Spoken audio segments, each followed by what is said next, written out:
Yeah, this is a regular selectmen meeting. And this will be all.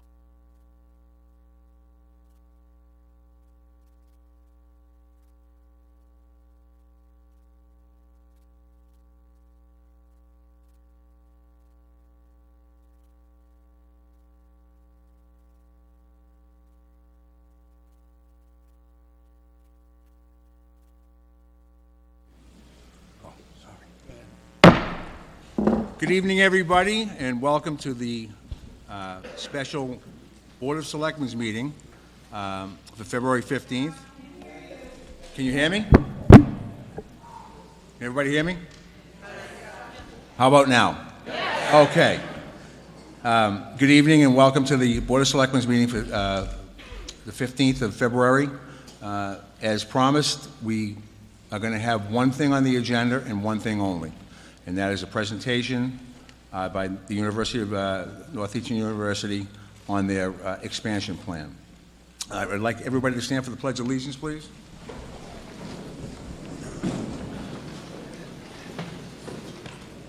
I pledge allegiance to the flag of the United States of America and to the republic which stands one nation under God, indivisible, with liberty and justice for all. Okay.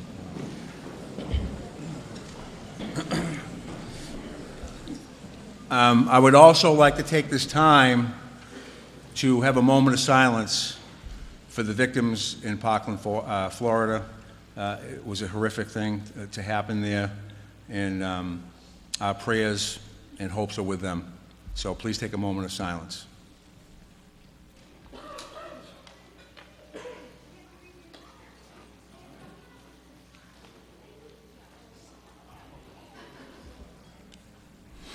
Okay, thank you.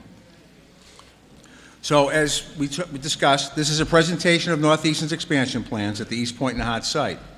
First, I want to point out a few things. This board is responsible, I'll pull the microphone even closer. This board is responsible for the town's best interest in any matter that comes forward. I have briefly seen what Northeastern has for a possible plan. I've seen only one, some here have seen 3 or 4, and my colleagues have seen none.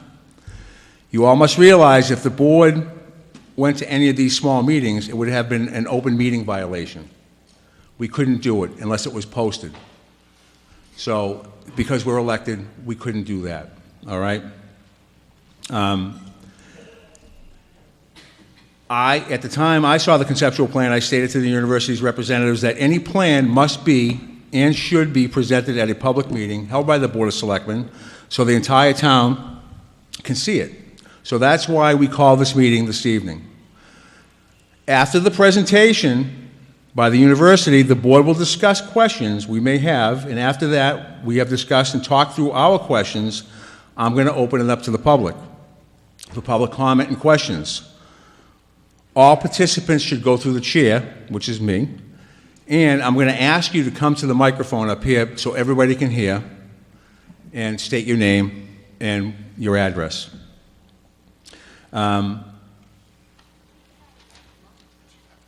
That's pretty much it. I want to introduce first the Vice Chairman Taylor, Chesley Taylor, T. Taylor, we all call him.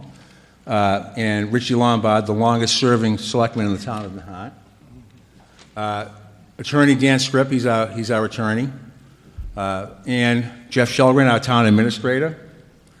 Up here is Stephen Smith, Jeff Trussell, John Tobin. Bob Schaffner. Bob, okay, Bob. I didn't hear the last name. Schaffner, okay, Bob Schaffner. We have some guests up front that want to speak, and everybody's going to get a chance to speak tonight. So I'm going to open it up for everybody. So without any further ado, I think it's appropriate to let Northeastern start with their presentation, if that's okay. Thank you, Mr. Chairman, members of the board, town council, town administrator Chelgren. For the record, my name is John Tobin, Vice President of City and Community Affairs at Northeastern University. We are Happy to be here tonight to present first formal presentation of our new building plan at our campus, and I'll be kind of introducing folks from our team to speak before we get to the Q&A to look at the plans. So without further ado, I'd like to introduce the director and chair of the Marine Science Center at Northeastern University here in Nahant, Jeff Trussell. Sorry. Thank you, John. Thank you all for coming. As you know, we are here to describe preliminary plans for new building that would support the educational and research activities of our Coastal Sustainability Institute. This institute will continue to address the many challenges facing coastal ecosystems and communities. However, over the past few weeks, it has become very clear to me that the Nahant community has significant concerns about our proposed plans at the Marine Science Center. My goal tonight is to continue to listening to these concerns so that we can better integrate them into our approach to many issues. I am hopeful that tonight's meeting will be one of many opportunities for the community to express their concerns and for us to respond to them. I would also like to emphasize that regardless of our proposed projects and their outcome, it has also become clear to me that we need to do a much better job communicating with the citizens of Nahant, and we need to work much, much harder on being a good neighbor.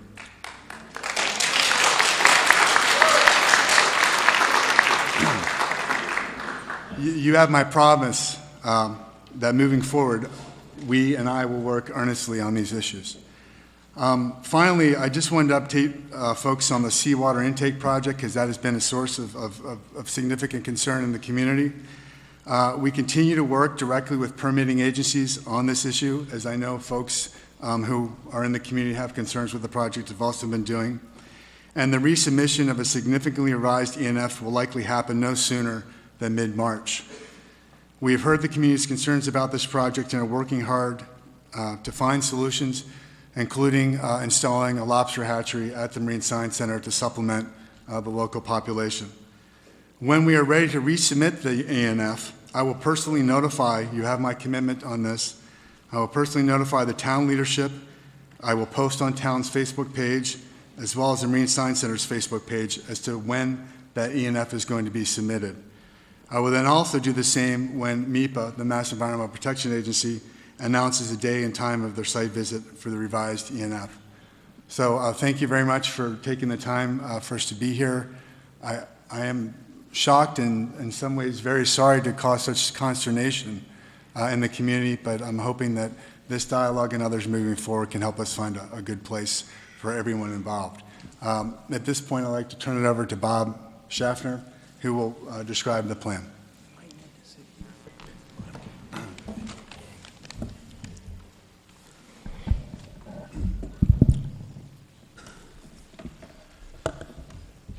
Nahant is a unique town, and it is an extremely charming town. East Point is one of the most special places on earth. Whatever happens on that site has to be wonderful. It has to be terrific. My name is Bob Schaffner. I'm an architect with the firm Payette. And we've been asked to help plan and design this facility as it moves forward. A little bit about me. I'm a Marblehead resident, and I deeply appreciate this environment. My family obviously comes out. Recreation is a major part of people's lives out here in Nahant for outsiders. But we revere this atmosphere. It's a wonderful, wonderful place, and I want you to know that everything we do is going to take that into account. I'm also a planning board member in Marblehead, and I am familiar with small towns on the coast, not quite as small as Nahant. And I take my responsibility both as a board member and as an architect very, very seriously. My role on this project, I wanted to have people understand that when Northeastern asked us to begin, it began with really first to understand their needs and their goals for the program that Jeff was talking about, and to spend time to truly understand that, and then to work closely with them to define that as far as what a building might mean to house those goals and those needs. We then investigate. We investigate the site and the environs, and we spend a lot of time trying to absorb and understand it.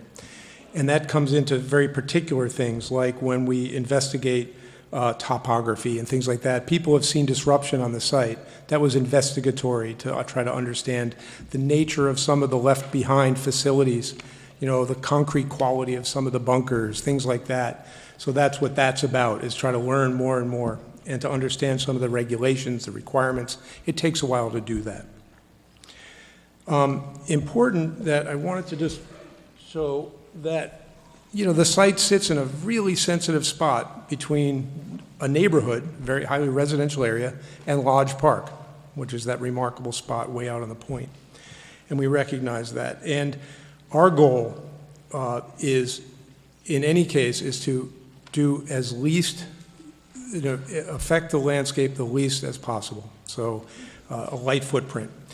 The idea is that, interesting, I wanted to just mention that the site it's been very disturbed over its lifetime, this site. As you know, there's not much natural setting. It's largely man-made, okay, between the military interventions and things of the sort. So the idea is that it has almost no undisturbed area, except where the coastal edges are undisturbed.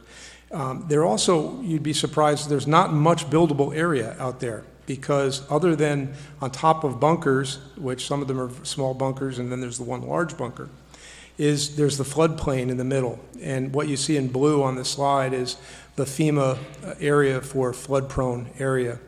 So when you take all that into consideration, there's not a lot of building area. So threats, I did hear people worried about the growth of this facility beyond even this. I think you'll see that we're trying to take into account how little area there is to build. So then what do we do after we investigate? Well, then we develop options, and we start considering where could you put a building in a place like this? So we begin to look at options, and that has to do with the size of a building, where you could locate it, and even get into rough order of magnitude costs, and to share those with the university, and ultimately develop a recommendation, okay? So on December 21st, we were finally approved with a recommended direction to pursue further into actual design. So we don't have design to share with you today, but I would like to share with you the thoughts that have led us to that recommendation, and perhaps even show some background on the things that we discarded. So what you'll see is a recommended scheme, and it might be hard for people to see this, but I didn't know Nahant had a little town has a little screen. I didn't know that. Next time we'll bring a big screen. But so in this case, what our proposal is to build on the east edge of the Murphy bunker. And what that means is that, and it's between the north and south gun ports, so it preserves those, the round gun ports on each end, and it builds between those. And what's interesting about this is that the whole concept is we believe it best preserves open space and minimizes its footprint on the land. And to best illustrate that, there's a cross-section.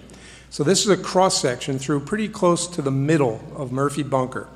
The existing Edwards and the town is to the left. East Point is out to the right on this image. So what the building does, interestingly enough, is it utilizes the bunker. It can integrate with the bunker and actually harmonize with what's going on in the program down below. There's a bit of research inside there. But that meant we could also renovate some of that space inside the bunker to minimize the amount of new space we had to build because they're joined now. So that helped us to reduce the amount of new building to the lowest we could find a way to do it. The next thing it does, it allows us to utilize the bunker as a foundation, interestingly enough. When you take a piece of concrete that's 10 feet thick in places, we thought, that's pretty robust. Why not use that instead of digging new foundations if we can avoid it? So we were able to use some of that. The other thing we could do here is we can screen the building from Nahant. The little piece that sticks up on top can be screened by existing and new vegetation on the west side. And then, in fact, it can also be screened on the right side by not only the trees, but we can take some of the soil that we need to remove and pile it up on the east side to actually bury much of the facility. Now, what the program is down below, what's really fascinating about this is that the piece that's underneath is mechanical space largely. And what's nice is we can avoid putting rooftop mechanical on. So if you could put most of the mechanical space slung underneath and use the area with that sloped, the old batterment slopes on the side, use that for distribution and actually feed all the systems from underneath. Now you don't have those many buildings for science, as you know, have unattractive penthouses on the top for equipment. And this would allow us to avoid that and remain within the zoning guidelines of a height to keep it down. Finally, we thought that we could, the area that it actually touches undisturbed land is minimized. In a sense, the footprint of this building is around 15,000 square feet where it touches the ground because it actually slings over an existing basement-type structure. Now, as we go forth, I'm going to show some things. We take the computer. What we use for our process is we took photographs, and we took the ones in the winter that show, I guess we call the most visibility through the trees, okay? And you're going to see photographs, and you're going to see these blocks in there, and they're going to have these sort of stripes where floors might be, and that's it. These are not designs. I have to have everybody understand that. They're not designs. It's as if I cut out a piece of foam and put it somewhere in a model, but it's in a photograph. But you'll be fooled because everything else is real, okay? So you with me? All right. So here we go. We thought it'd be nice to show the preferred scheme. First, let's look from 40 steps on the approach from up there. This is the existing condition. And this is, again, that block model, and hopefully you didn't see much. So the point is that it's behind, from this point of view, it's pretty much behind the bunker. You might see a touch at the very north edge, but then you'll see something that we're considering for the entrance. So where the existing entry port is to the Murphy bunker, we're looking at putting in a bit of vertical circulation there, perhaps a small elevator, as a way to get up and into the facility. So pretty much that's all you'd see from this side. To show a closer view on Swallow Cave Road near the entrance to the campus, there's a better view here. This is the existing condition. Now you can see the entrance to Murphy. And then this is this idea that maybe there'd be something in the entry to help you get up and into the facility, up and over the bunker. So again, minimal intervention. Now Lodge Park, what we thought out here, if you build it to the east side, this is the existing photo, and again, a rough model idea of just a block of a form is that we can bury the building. It's between the two gun ports. Are you all? Let him do his presentation, please. Please. Let him finish. So the idea of placing the building to the east of the bunker between the two gun ports is the idea that the slope can come up in the middle, put the earth back there, and these are winter trees, so it shows it in its most transparent form. I want to go back and show some things that were investigated prior to coming to this conclusion. So first was, and the most obvious to Northeastern before we came aboard, was why can't we add to the north side of Edwards? And once we considered the guidelines, zoning restrictions of side lot line setbacks, and the wetland staying away from the floodplain, it left us with too small a footprint, and the resultant was, this is from 40 steps, it had to be a 3-story building, which doesn't conform to your height restrictions. So this would have been a far too large building. You can see it from up close. So this was not considered anything that the university wanted to continue with. The next scheme that was investigated was, what if it was west of Murphy Bunker and pushed further to the south? And it was, in order to keep it out of the floodplain, it had to be pushed this far south.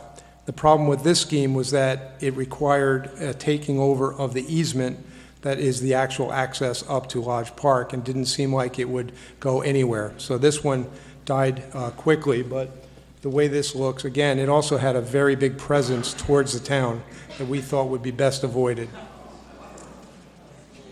And again, you have to keep in mind, there's no articulation, there's no design. They're boxes showing mass. The next solution was, what if you built entirely on the east side, on the plateau between the bunker and Lodge Park? And this is the last option we could consider, and we were not in favor of it because even though from the town it was not visible, we were afraid that from Lodge Park you couldn't even screen it with sloping surface slope, or you could not use enough planting to hide it, and its entire roofscape became evident as well. So these were the three other schemes that were pursued that were not considered viable. And we ended up thinking that the recommended scheme is the least impact on the community. And that's what I have. So thank you. Thank you. Okay. Thank you.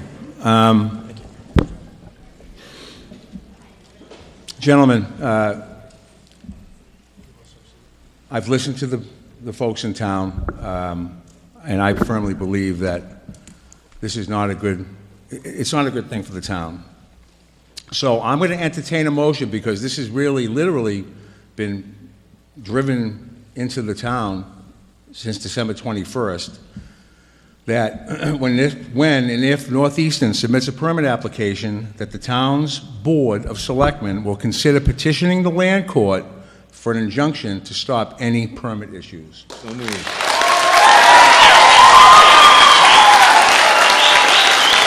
Seconded by Mr. Lombard.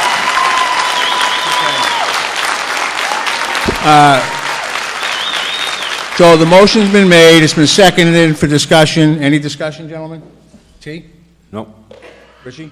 Yeah, I just think this whole thing, we just very simply say no. Talking to the No, no to Northeastern.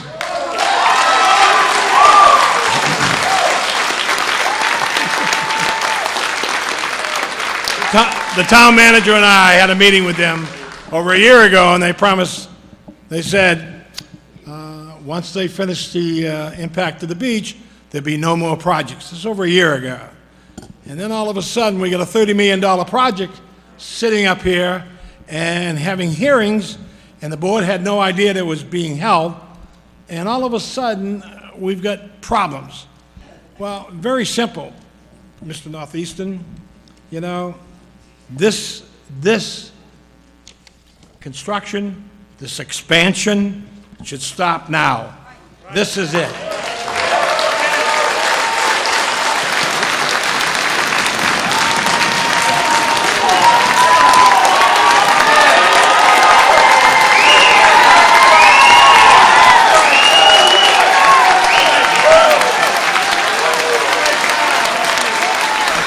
We need to take every step on the Board of Selectmen, legally, whatever it is the impact, because this town is way too small. Out of 351 cities and towns, we're the smallest, and we've got this major project going on, expansion, not only the traffic with 200 or 300 more students, you know, and the money they're making, and it's just awful. It's a disgrace, and I don't know where the heads were at when they did this, and they give me all the gobbledygook and everything. You could take pictures from Egg Rock, it won't matter. It won't matter. You could take a drone over the area. It doesn't matter. We do not want the extension or expansion of Northeastern. Okay, now, Mr. Taylor? Well, thank you, Richie. I'd like to start by thanking the chairman for having this meeting. For the past few months, if not since I've been elected, I've been concerned with transparency. This one meets, that one meets, this is talked about, that's talked about. That's Nahant, I understand that. But this is what transparency, this is what it's all about for me. I really thank all the effort of all the people here. You did a great job. All right, now, okay. I'm not done. I don't want to interrupt you. I'm going down memory lane for those of you who've been here as long as I have. As a kid, my friends and I would go to East Point to watch them raise and lower the Nikes. And we used to have a great time there. And In the winter, my friends and I would have snowball fights with the military men there. And we always had a blast up there because it was wide open. It was just fantastic. Now, that's my memory lane and my transparency. I was contacted by a lobsterman, I'd say 2 weeks ago, 3 weeks ago. It doesn't matter when. And it concerned just the pump house. And it became more and more apparent that I was not going to go to any meeting because this is where it should have been.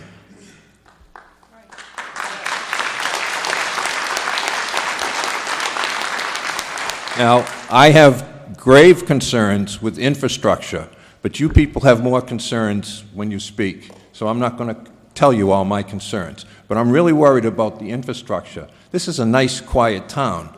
My neighbors and I talk all winter about rolling up the sidewalks. We don't see each other. That's what this town is about. I've been here forever. And I'm telling you, I'm 100% against this. 100% against it.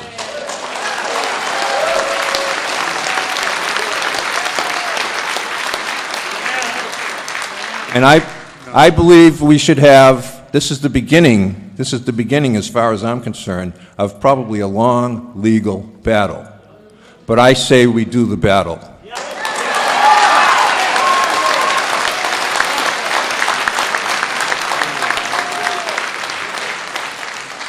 Now, I received, all of us, but I received plenty of emails and texts, or whatever you young kids call it. But I want to read 2 of them that really struck home with me. 1, I count on your leadership in our effort to preserve the beauty and peacefulness of Nahant. That really struck home. That was that and the sign of someone with a big heart on it, Save Nahant. That was beautiful. And 2, please step up and help us protect and keep this wonderful and very special spot on earth. Thank you.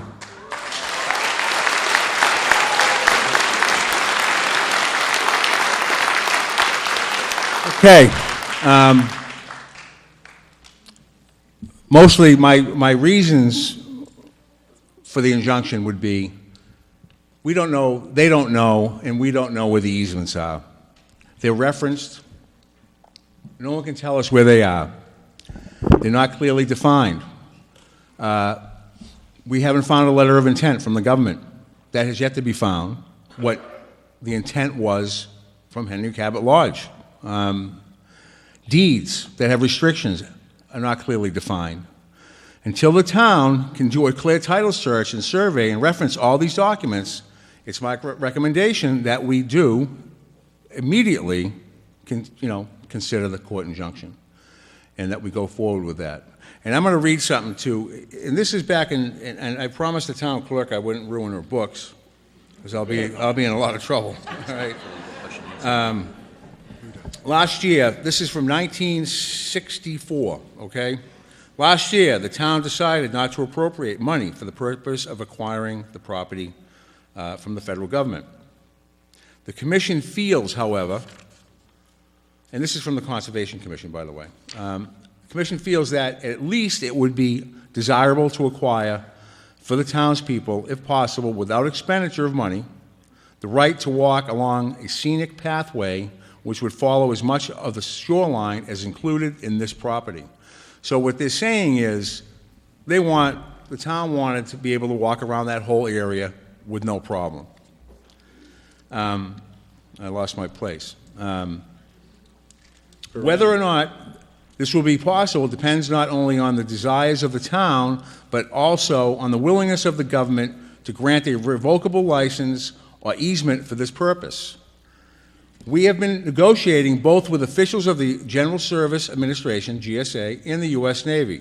The latter, at the time of this report, contemplates the acquisition of approximately 7 acres of the total property. That's ours, 7 acres.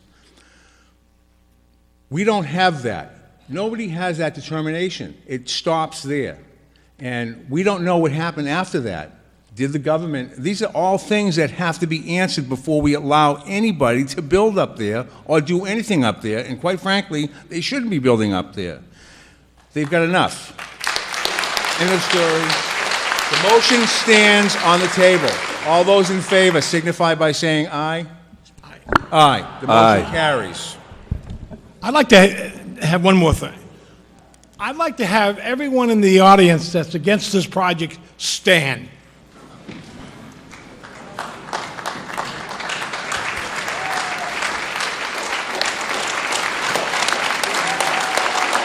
As you know, this is all being recorded. Rick Hackett. We want to win. We want to win, and we want to leave each point as it is. All right. Thank you. Okay, so now, gentlemen, I'm going to open this up to the public, and I want to ask, is Josh Antrim here? You got to wait for him. Peter Barber's right there. I thought you were done. I'm not sure you want to. Okay. What? They don't want to do it. Just proceed. Okay. Thank you. This is. Okay, Josh Antrim, Right, Mike? talking to the microphone, please. Hi, everybody. I'm Josh Antrim. I had the pleasure of growing up here in Nahant, so I've been kicking around, not as long as T, but quite a while. Ellen and I raised our 3 children here. And so obviously, we really love the town of Nahant. But whether you have lived here a long time or you're a newcomer to town, we really need to care deeply about what happens at East Point. I think our selectmen have expressed the views of all of us. When Northeastern bought this land back in the 1960s, it was on the assumption that they were going to help preserve that place as for conservation and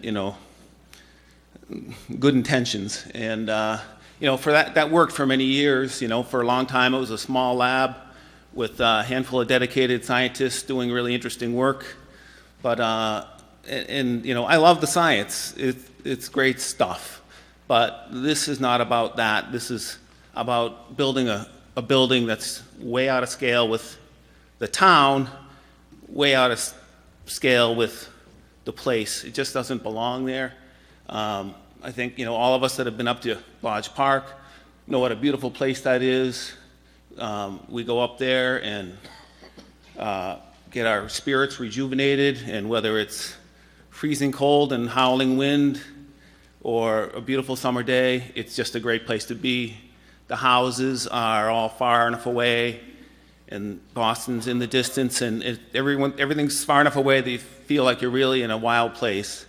And when I look out across the ocean and see the sun shining off the ocean, I don't want to turn around and see the sun shining off a 60,000 square foot building.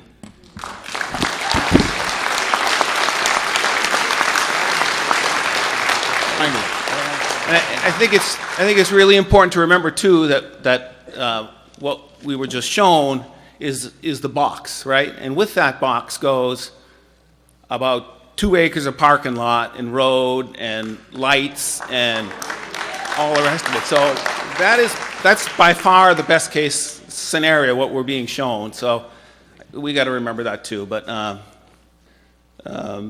thanks for sharing, and thank you, Selectmen, for I think speaking really for the majority of the townspeople. We really have to stop this right now. Thank you. All right, thank you. And I'm not trying to avoid you, but Chris Bowder wanted to speak, and I have one after that. Josh. Okay, Josh Mahoney.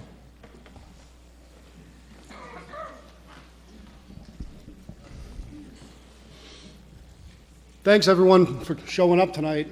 It's really great to see everyone come up for this meeting.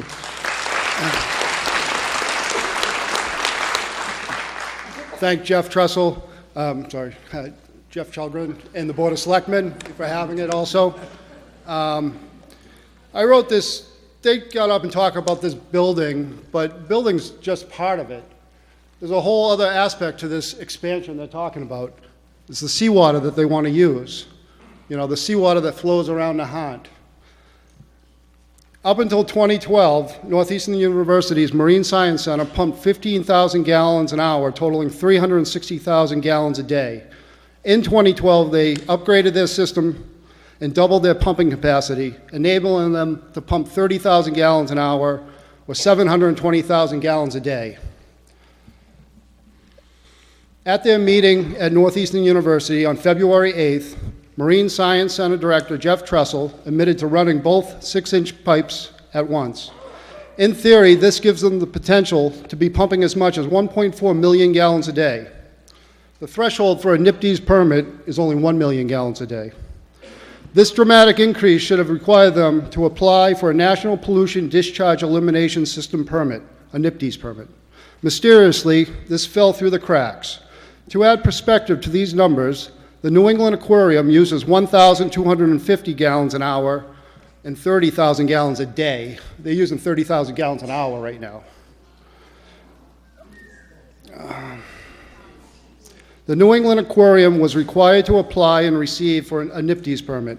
This NIPD's permit ensures both the EPA and Mass DEP water quality standards are upheld by both requiring that the discharge be monitored and spot checked by both the EPA and Mass DEP. Thermal plume studies of effluent discharge would also be mandated, along with various other measurements and standards. Another major concern is the antiquated method that Northeastern University uses to discharge its effluent back into the ocean. The effluent should not be dumped out the seawall to flow and scour bathing beach while absorbing heat and returning effluent in a warmer and altered state back into the bay.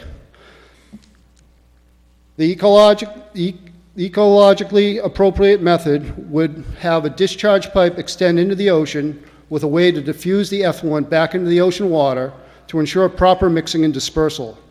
This would help mitigate the effluent from collecting in volume in certain geographical locations around Nahant. The seawater they use affects the local environment in 2 ways, at least 2 ways. First, it kills any fish, lobster, and crab larvae in the water as it passes through their pumps. Secondly, the discharged effluent is at a warmer temperature than when initially brought into the system. This warmer water, in turn, degrades the local environment to the point that native species flee for colder water and invasive species move in. Northeastern University claims the seawater effluent will be within 1 degree Fahrenheit of the average seawater surface temperature. Although they are not using the seawater surface temperature at the Shag Rocks, they're using a NOAA buoy reading 15 miles from Nahant. 15 miles from Nahant. Regardless, they are still adding heat to the local marine environment using abstract numbers, and these numbers would work pretty much from mid-June to mid-August, something similar to these numbers. If they are pumping seawater at 52 degrees Fahrenheit, their inlet lines are on the bottom of the ocean at minus 20 feet mean water low, and discharging that water back at 61 degrees, even if the NOAA buoy reads 60 degrees sea surface temperature, they've still warmed the water by 9 degrees, not the 1.5 degree required limit. If not everyone got a handout, I can provide you with one or email you one. So I'm going to talk about this chart that I wrote briefly, that I marked up. I believe the current 720,000 gallons a day of seawater that the Marine Science Center is already pumping is already adversely affecting the local marine environment. On the marked up chart of Nahant attached, the purple designates underwater ledges that prevent the effluent from escaping the shallows around Nahant. The blue arrow represents the tide as it flows in and out of Mass Bay. The red line represents the effluent path on an incoming tide, and the yellow on an outgoing tide. The south side of Nahant sees the most dramatic warming from the effluent because it gets trapped in Nahant Harbor by Spindle Ledge and Joe Beach Ledge. Even on an outgoing tide, a large volume of effluent remains trapped, only ever being cleared by a nor'easter, which seldom occurs from the middle of June to the middle of September. The effluent on an outgoing tide gets forced into Canoe and 40 Steps Coves because of Cooch Shoal and Saunders Ledge. Although the changes are not as dramatic as they are on the south side, they're still present on the north side. According to the 2016 Massachusetts Division of Marine Fisheries Statistics, the town of Nahant is the 13th most productive lobster port in the Commonwealth. The 13 commercial lobstermen landed 473,000 pounds of tasty crustaceans in 2016.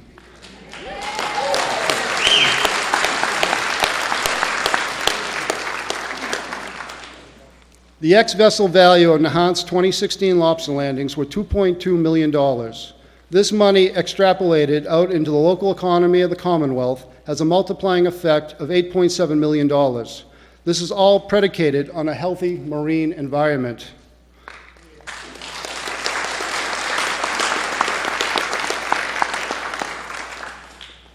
The Gulf of Maine has been shown to be warming faster than 99% of all other ocean waters. During the 51 years that Northeastern University has occupied East Point, and the more than 30 years that Northeastern University has pumped seawater into the Marine Science Center, it has never once taken the time to study the impact of their seawater system has had on our local ecology. Even going back to 2012, when Northeastern University doubled the seawater intake and consequently their thermal footprint on the Gulf of Maine. For a university that boasts about urban coastal sustainability, it has done very little to study its own effect on our local environment.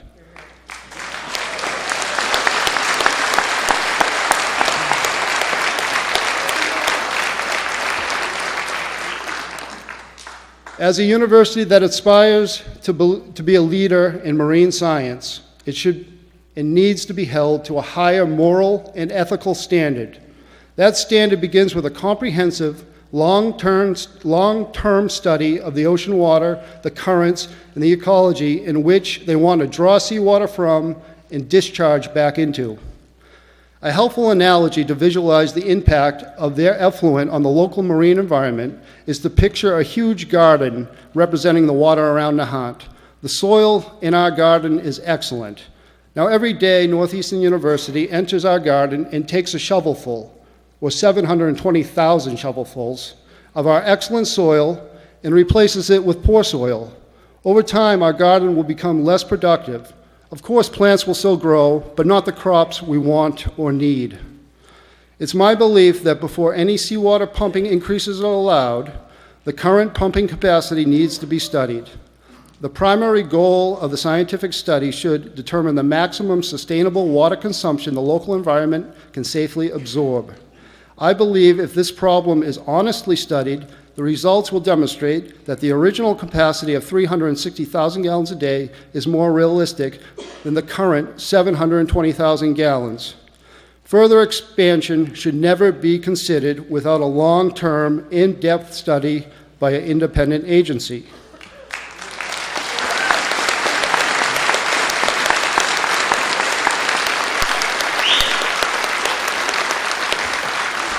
I just want to say one more thing also. If we've all seen the work they did at Canoe Beach, the Canoe Beach restoration, if you had asked them, while they were doing the project, what studies have you done, what engineering have you done, they would have told you, I don't know, but I'm assuming they would have said, we did it all, don't worry about it.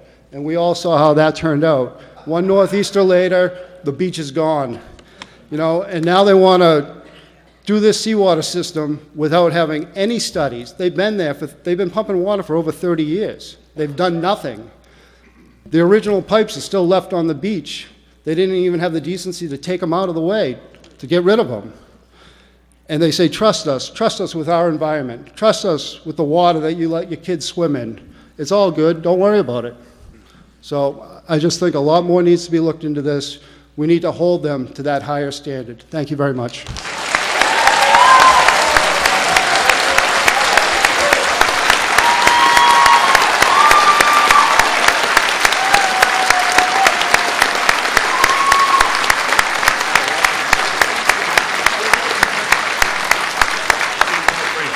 Okay, Peter Capano? Yes, I'll be really brief. Thank you Okay. for letting me speak. I appreciate you letting me do that. I'm a city councilor in Lynn. I live on 101 Alley Street in Lynn.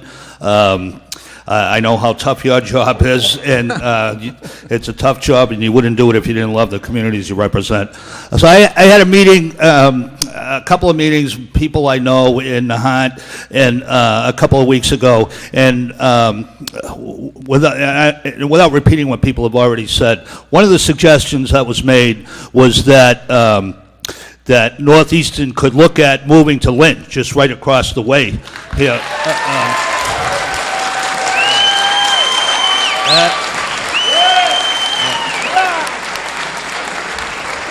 From what I understand, and I'm definitely not a scientist, there's less negative environmental effect, as pointed out by Mr. Mahoney, and there's a lot of benefits that Lynn has to offer. The area is zoned for marine-related use. I spoke to the Economic Development Director, and he's willing to roll out the red carpet for Northeastern if they want to come to Lynn.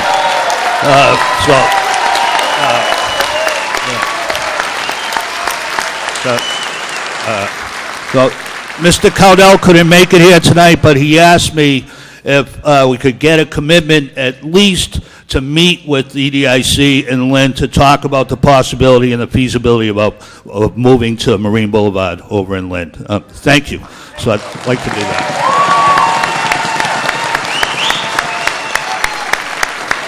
Okay, Peter Barber. Yeah, Pete Barber, 22 Emerald Road.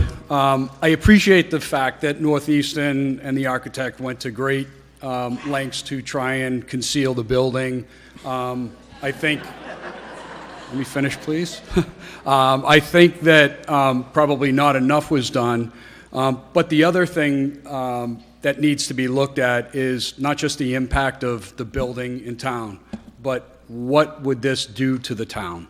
We're a small town, smallest town in Massachusetts, roughly 4,000 residents, some winter in Florida, but we're generally around 4,000. What happens when you build a 60,000 square foot building in our town and you have an additional 100, 200, 500 cars coming in and out of town? What's that impact on our infrastructure? Our fire department, we have a very small fire department. Some of it's volunteer. There's a fire or issues at that building, can our fire department handle it? Can our police department handle all that extra traffic? Can our roads, can our sewer systems, can our water systems handle such an impact? I think if you look at those as carefully as you looked at the placement and hiding the building, you'll probably come to the conclusion that there really isn't a good solution of putting a building this size in Nahant. Thank you.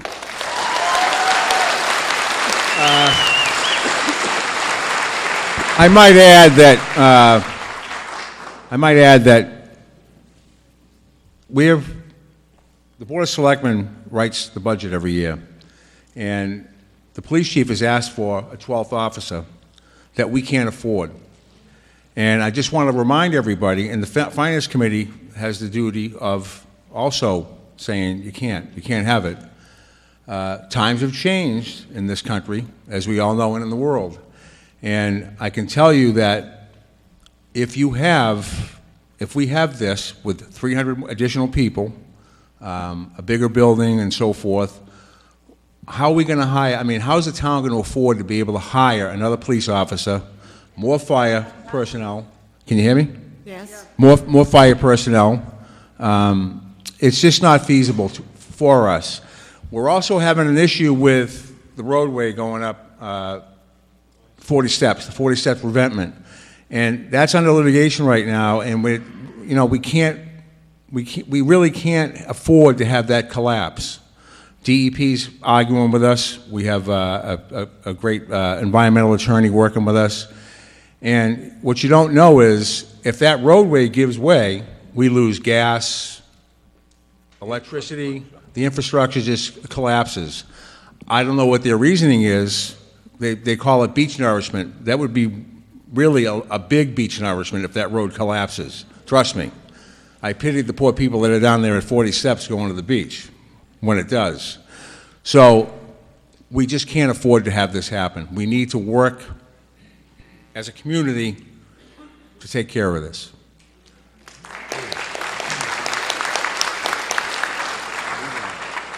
Thank you very much, Judy Sahara, 17 Simmons Road. I'm confused. Are they two separate projects? Are they one project? So does the water intake, is it tied to the large building? Are they two, does it water intake and large building, can they be done separately? I didn't understand how that fits together, not for either of them, but I didn't understand how that fits together. And what I don't understand is how a university could be so poor at change management. It doesn't make sense to me. I'm going to let them answer if it's one or two projects.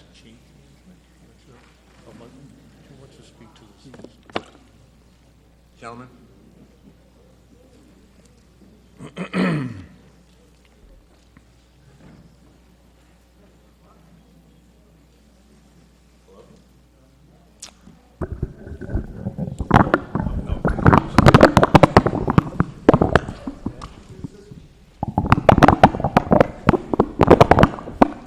So my name is Matthew Cate. I work for facilities for Northeastern. To answer the question of the woman who was just up here, it is two projects. They are, yes, the seawater will feed the new building because it is an addition to the existing structure that the bunker is. However, seawater is already being provided to the bunker. So as part of the seawater project, we are looking to upgrade the existing infrastructure, not add additional. The seawater on the sea side will be handled, again, as part of a separate project that will be increasing in volume.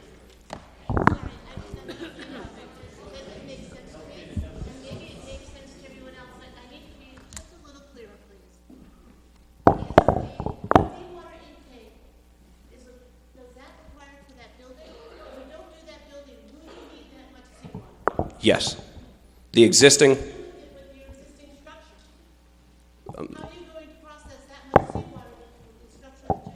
So our existing infrastructure, the seawater system that is there now is sized to handle 500 gallons per minute. Due to some restrictions, biofouling, which is basically the growth of mussels in those pipes, that restricts the flow. So we're not currently getting that 500 GPM. And as a result, there's some adverse effects to the research.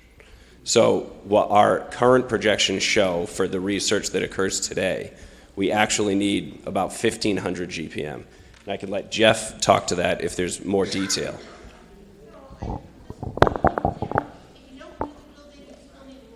Yes, yes.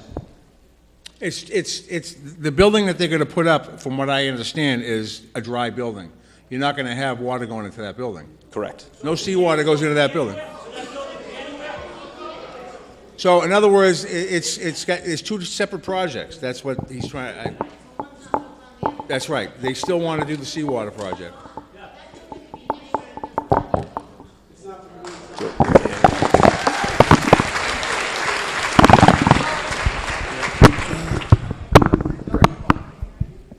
So Okay. to clarify, you were concerned about Ma'am? the building. Could you Sorry. just state your Sorry, name and Elizabeth address? Hall, 73 Wharf Street. All right, thank you. So I guess I'm following what was said. So in case people didn't hear what she said. So before I get to my point. So the building itself is a dry building, doesn't need to be there. They need extra water. That's a separate project. Was that correct? That's correct. That's correct, okay. So my concern as a resident and living on Wharf Street, because I'm close to 40 Steps, is the amount of traffic that that's going to bring, is in terms of that many cars, 200 cars? Where is that going to be parking? So the building itself is, you're looking to hide the building, that's fine, but where is the parking going to be? We're going to see that parking if you're putting that in there.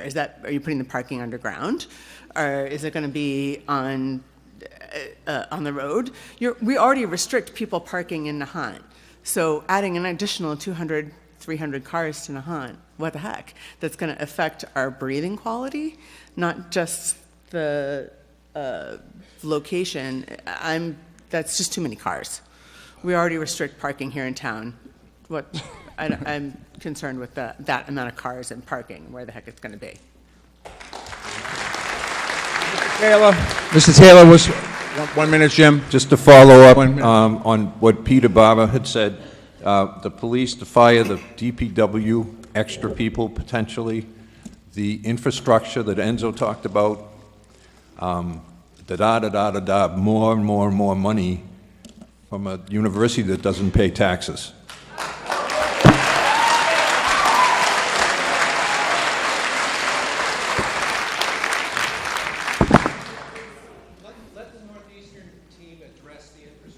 Yes. Could you, would you like to, On a couple levels. First, a direct answer to the woman's question. Parking for the facility will be entirely on-site.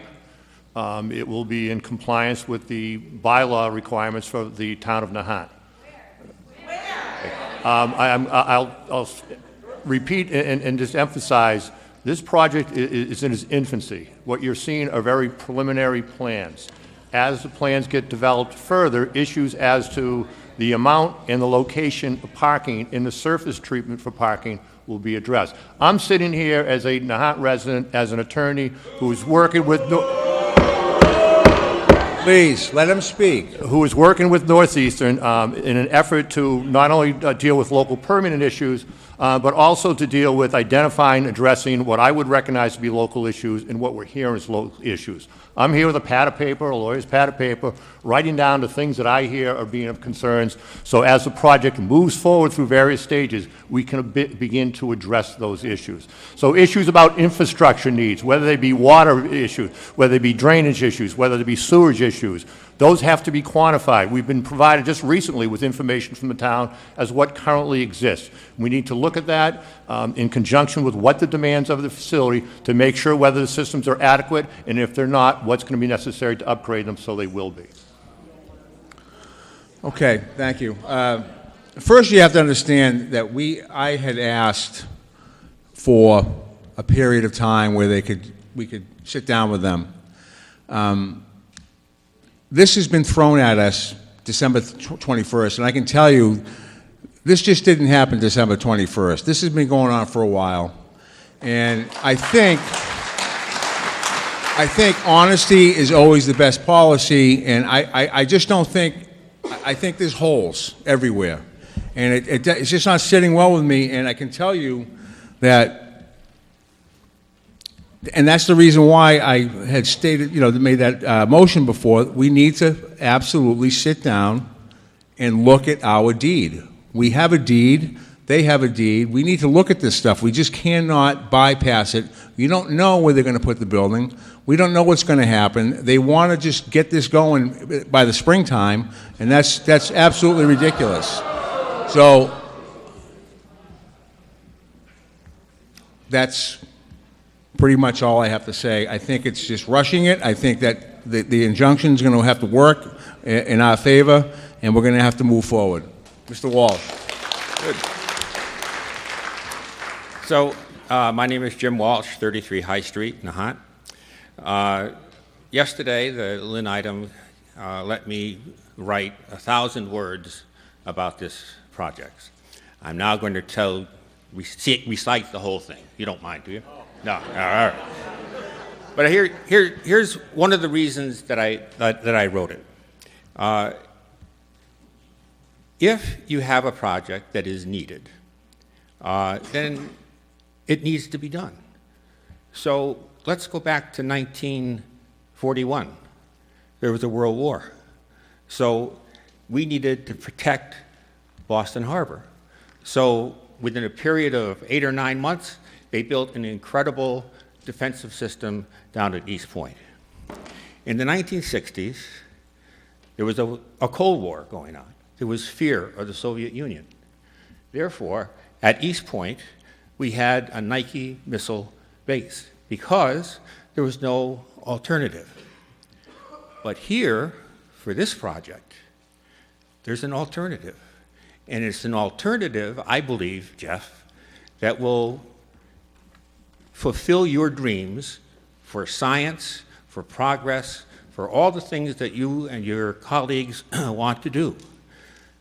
The work that needs to be done is not work that requires you to look out the window and see the ocean. The work that you're going to be doing will be done on a computer screen. It'll be done in conversation. People will read. People will talk. You do not have to have East Point in order to do your work. So there is an alternative.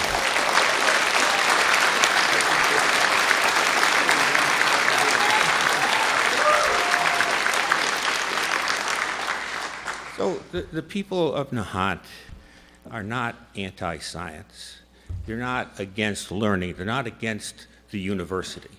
But what we're saying is that you are looking at our community differently than the way we look at our community. Now, where's my friend the architect? Now, if Northeastern came and said, you know what, we think we need 60,000 square feet in Marblehead, right in the middle of Marblehead. The question I would ask you, my friend, is where would you be sitting? Would you be sitting up there, or would you be sitting out here?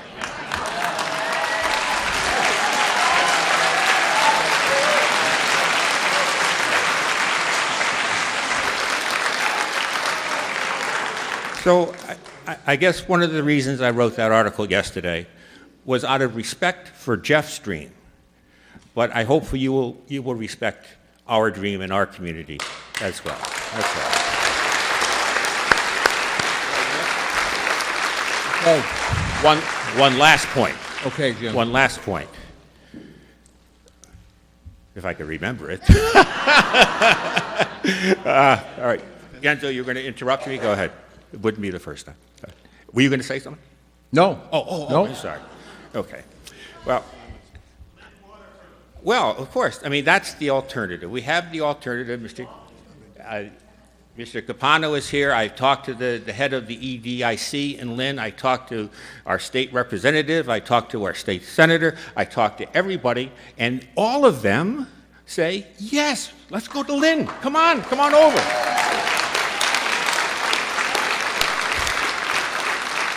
And the social benefits in Lynn are tremendous. So you have positive outcomes in Lynn, and in Nahant, it's all negative. It's all negative outcomes. So, Jeff, let's try to make all the dreams work. Thanks. Okay, Mr. Bradley. Larry Bradley, 33 Summer Street, Nahant. I'm sort of appalled that the view here is all one-sided, and I hope that you can go back and think about what happened tonight. I was instrumental in getting Northeastern here in the beginning, back in the 70s. People were looking for oceanography locations, and I realized that Northeastern was interested in a piece of property for a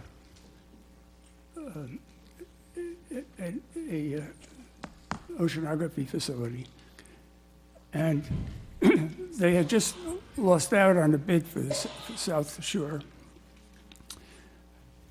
And I called up Asa Knoll, the president of Northeastern, and mentioned that we had some land available over here. And he came by within the week to take a look at it with his support team, and they grabbed it. Now, I envisioned this as a piece of, it's not sacred property, but it's a chance for us to solve one of the problems we had. The property, the town did not want the property they didn't want to accept it from the government and make a park out of it because then they would have to open it up for parking for everybody else in the world. Government rules. So this is one way of being restrictive on the property. and controlling who comes into town. Now, one of the things I want to mention is what happens when these. What happens when things change? You have a facility here. They've been very successful, and now they have money to expand. This is an excellent opportunity to join in with them. However, yes, we disagree on some of the terms of which they, what they can do, but I hope you don't give up hope, because my wife was involved with the Conservation Commission here when the Boston sewer outfall was being developed, and they had plans for dumping their outflow after processing, just one process, within a mile of Nahant. And they would come to meetings and show, they'd cut off Nahant, showing where the water was. So there was people who didn't think about it, didn't realize that Nahant was on the other side of the map. So what happened is my wife and other people at the Conservation Commission kept going to the meetings and following up on this. The result is that the outfall went, I think it was 9 miles out in another direction near the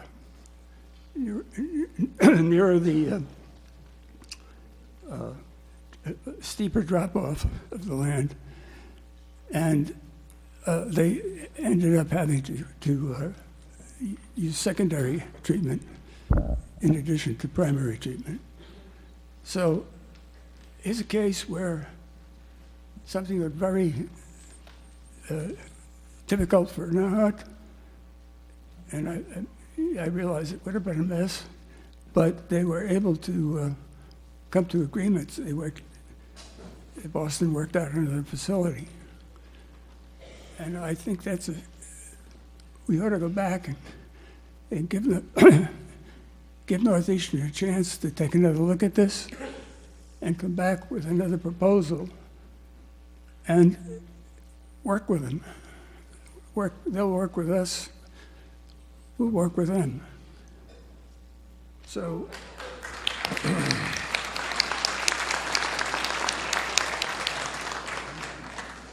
I hope the next meeting is a little more smoother.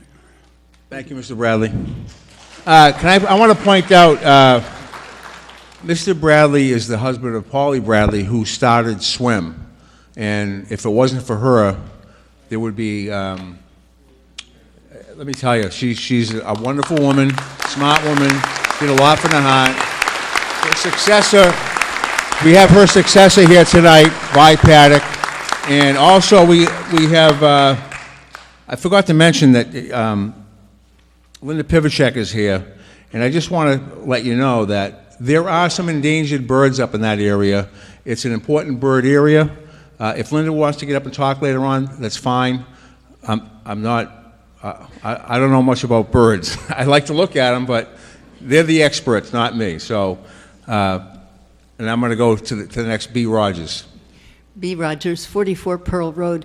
I just, I've been listening to what everybody has been saying, but the presentation, it seemed to me, thank you very much for a thorough description of the building and the alternatives that were rejected, but we haven't heard anything about why. What are the uses that the building's going to be put to, and you know, what's the driving force behind this? I mean, we've seen the building, but we haven't seen anything around it. And just parenthetically, I assume with wetlands and everything else, environmental impacts have also need to be studied, and we haven't heard about that. So I just think it was a little incomplete for what we would be interested in hearing. Gentlemen, if anybody, yeah, go ahead. Akwe? Well, I'm sorry. We're just going to let Jeff Go for answer the question, Thank please. you for the question about what it is that we're trying to accomplish. Basically, in a nutshell, we're trying to bring together interdisciplinary scientists and engineers to address a number of big challenges that are facing coastal ecosystems and coastal communities. And we've learned over the past 6 years, as we've been starting to build up the Marine Lab, that bringing together people from diverse disciplines and backgrounds really creates a lot of magic in terms of the types of solutions that emerge.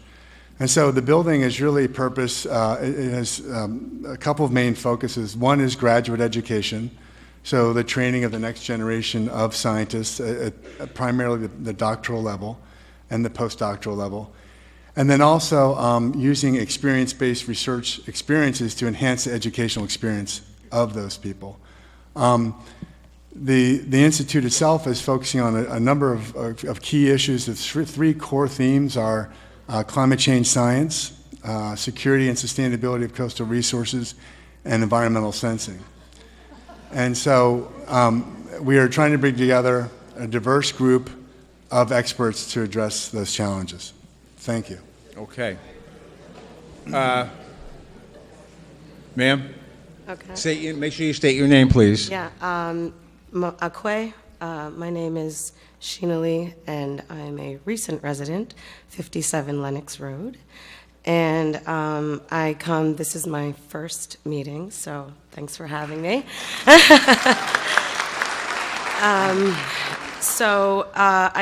I stand here, I guess, in representative of, I guess, three different aspects. For one, I stand here to represent the Native people who once inhabited these islands, whose ancestral remains may very well lie under the sites that you plan on putting these facilities, first and foremost. I'm not sure if people are familiar with, let me get my notes here, with NAGPRA, the Native American Graves Protection and Reparations Act. It's been documented that in these areas there have been Native American ancestral remains. The very fact that that point of the island faces east, which is one of the directions where we would bury our dead. These waterways, these marshes, these fields, they were all our fishing grounds. My great-great-great-grandfather's whaling boat sailed these waters. So I stand here first and foremost as a representative of the Shinnecock Nation, which is actually out of New York, but it is a sister tribe of the Algonquin nations that are in this area. So I'm also just wondering if Northeastern has consulted with any of the, 5 or 6 or 7 nations that once used and inhabited this island. So that's first. Second, I stand here as a Northeastern alumni. And having been a resident of Northeastern University, I was part of the, for lack of a better way to say it, the gentrification that Northeastern did to the Roxbury and Mission Hill area. And trust me, it is big and it is beautiful, and Northeastern has taken over. So having been a participant in that takeover of those areas, I have seen what Northeastern is capable of, and I have also seen Northeastern devour the green spaces that used to be over by Renaissance Lot, over on Columbus Ave, and a few of the other places where Northeastern has built beautiful facilities. I am a proud Northeastern graduate, but I also know that you guys have plenty of money to go somewhere else.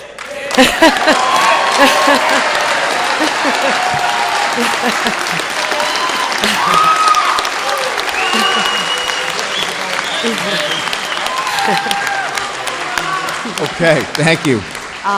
So just one other quick thing. I didn't, for lack of a better way to say it, I didn't bust my butt at Northeastern to be able to live here, to have Northeastern come to me. I worked really, really, really hard to be able to have a little piece of this island and to be able to walk these lands and to be able to get away from the city. If I wanted to spend my money to live on Northeastern campus again, I would have bought a condo on Huntington Avenue and I could have walked to my job. And so, so thank you for your time. Okay. Thank you.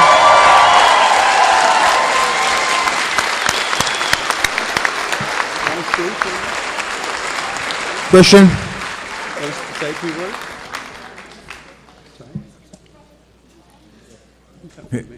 Christian, you want to speak? Linda? Linda, I think, would like to say Okay, a few Linda, words. thank you. She was supposed to speak, I know, during the regular program, so. We're going to learn about birds now. We're going to learn about birds, right? The bird lady. But I do more than just look at them. I do some studies, breeding bird surveys and other studies with Mass Audubon and other, Salem Coast Watch and other groups. But I'd like to bring your attention to East Point as a natural resource. And I know it was said that it was all previously disturbed. But guess what? It's growing back, and it is able to support over 160 birds that have been documented there. Hundreds of monarch butterflies have been photographed clumping during fall migration, and many species of bees documented by a student at the Marine Science Center. Nahant has been designated an IBA, Important Bird Area, by Mass Audubon Society, and it's met criteria for ornithological significance, including large fallouts of migrating birds. A number of state-listed birds, endangered and threatened, occur at East Point. Some are sea and shore birds, but there's many land birds, including the endangered short-eared owl and 3 warbler species, northern parula, blackpoll warbler, and mourning warbler. One can see why birds are attracted to East Point. First, the unique location, jutting out into the sea. There are many species of ocean and shore birds. However, it's also on the migration pathway for land birds as they move along the coast in spring and fall. The undeveloped areas provide habitat for the land birds and is known as a migrant trap. Second, the habitat is quite diverse, even though it was disturbed in the past. From shoreline, meadows, fields, shrubs, and trees, and of course the hills and the valleys, attracting many diverse species.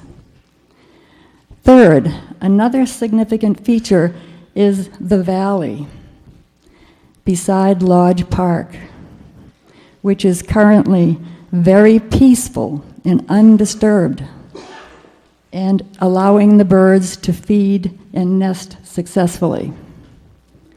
With a current proposal, as I understand it, that could dramatically alter this wonderful haven for wildlife. The size of the proposed building will reduce habitat.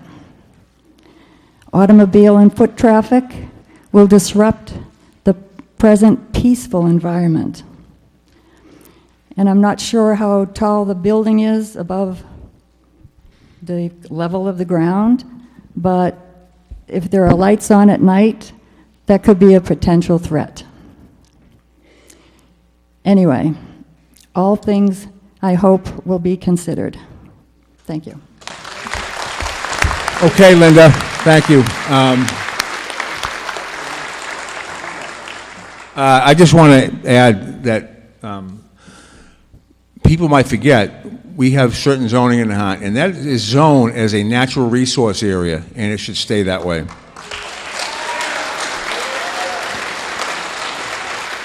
Christian? Hi, my name is Christian Bauda. I live at 3 Swallow Cave Road. I'm fairly new to Nahant, but I married a native Nahanter, so I'm very pleased and happy to be in this town. I really love it here. I had the pleasure recently of being involved in a small group of local residents who found out about this project early. And we were responsible for the flyer you all got in your mail. And I just want to say that one of the problems with this whole thing from the beginning is that there's been no transparency from Northeastern's side. Things have dripped out in bits and pieces. There's been a lot of gossip, a lot of misinformation, and obviously that's led to a situation we're in today where nobody trusts you guys. And I just want to say to Northeastern, you have a very clear choice here.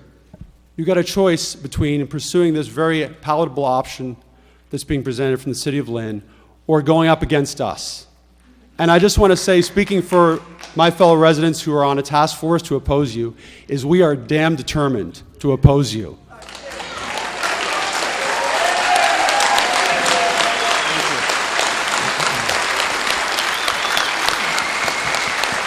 And I won't speak for everyone in this room, because I know there are other opinions, but I would say the majority of Nahanters are damn opposed to you as well.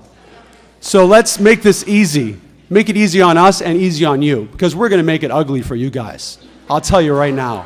Really ugly. We have the wherewithal to make it really ugly. I don't think you want to go there. You might be able to push this over on other communities, but this is a small, united community. And I would just say to my fellow residents, if they want to go ugly on us, let's stick together. We can be unified behind the idea of keeping our town for Nahanters. Okay?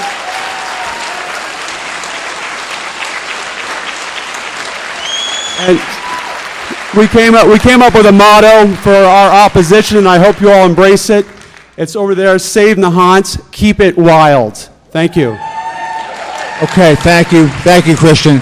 I also want to add that they've done a tremendous amount of work. These committees that have had these meetings, Chris Bowder and Diane Monteith, and there's a bunch of them, and they've really delved into it well, and they've done a lot of work. And hopefully you understand that the Board of Selectmen couldn't really go to these meetings because it would have been a huge conflict of interest, and we'd probably be in jail for that one. So it's nice that you guys did this, and we appreciate If all we could your work. stop the project, I'd go to jail for that. All right. So next. Chris Kowalski, 57 Lenox Road. I'm also a Northeastern alum. I actually met my fiance. It was a few speakers ago at Northeastern. I was there 0308.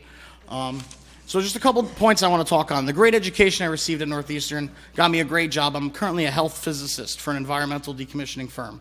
So my specialty is nuclear safety. We do cleanups. I'm regulated, often audited on projects that I'm managing by not only the EPA, Mass DEP, DPH, and the data presented today is really shocking. That you guys have had an effluent flow for 30 years, no studies have been done. I know academia is fast and charged, and research, it has a little bit of a drive to it that sometimes overlooks the smaller details. But if I know I was doing this from an industrial side or commercial side, a client brought me this project. The fact that you guys are talking shovel-ready in the spring in a sensitive coastal area, I really find it hard to believe. I've gone through a number of permitting processes. I've done sampling, rounds and rounds of samples, dealt with all sorts of people at all these agencies. And the fact that you think you can just move through it after admitting you've exceeded your discharge permit already, if I'm correct to understand you're running both pumps at the same time, and that slipped through the cracks. I mean, I work in the health and safety field. I know what would happen in the private world if that slipped through the cracks. Yeah.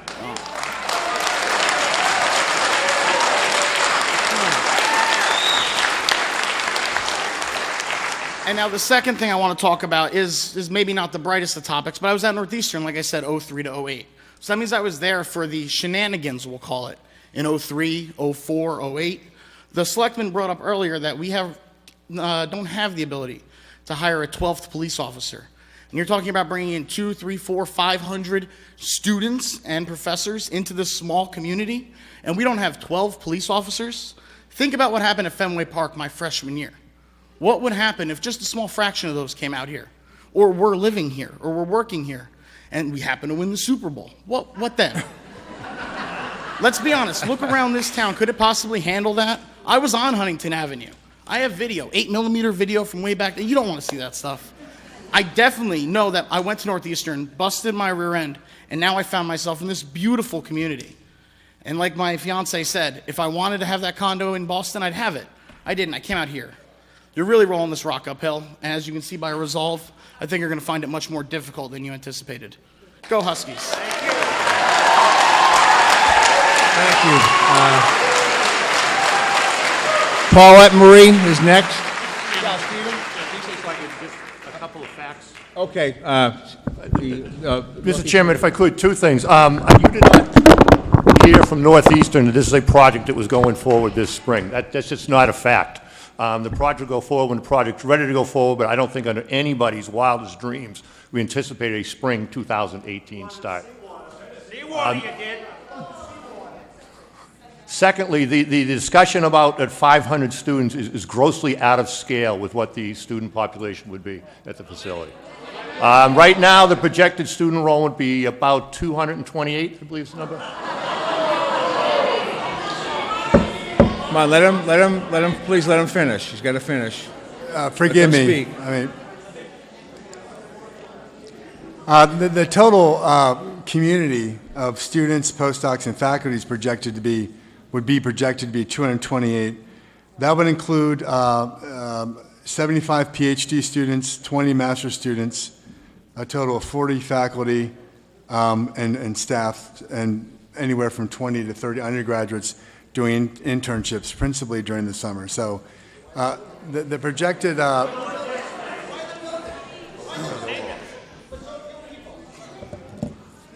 Mr. Chairman, I over-exaggerate as well, so it's 114, not 228. Okay. It's not 500. All right. So, okay. I understand. I think we can move on. If there's any other... Paulette? Just very briefly, Paulette Marie, 16 Harborview Road. So I just heard about this project fairly recently, and I happen to be the daughter of a lobsterman and the sister of a lobsterman, and I am not a lobsterman.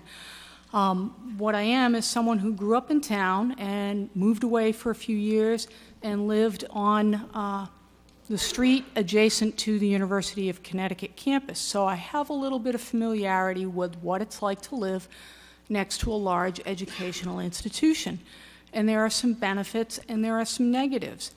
So I'm happy to go into that, but more I want to just speak on the issue that the selectmen have raised. I think it's a legitimate issue about how do we hire another police officer, what would be the impact on the existing police force, what would be the impact on the fire department, et cetera.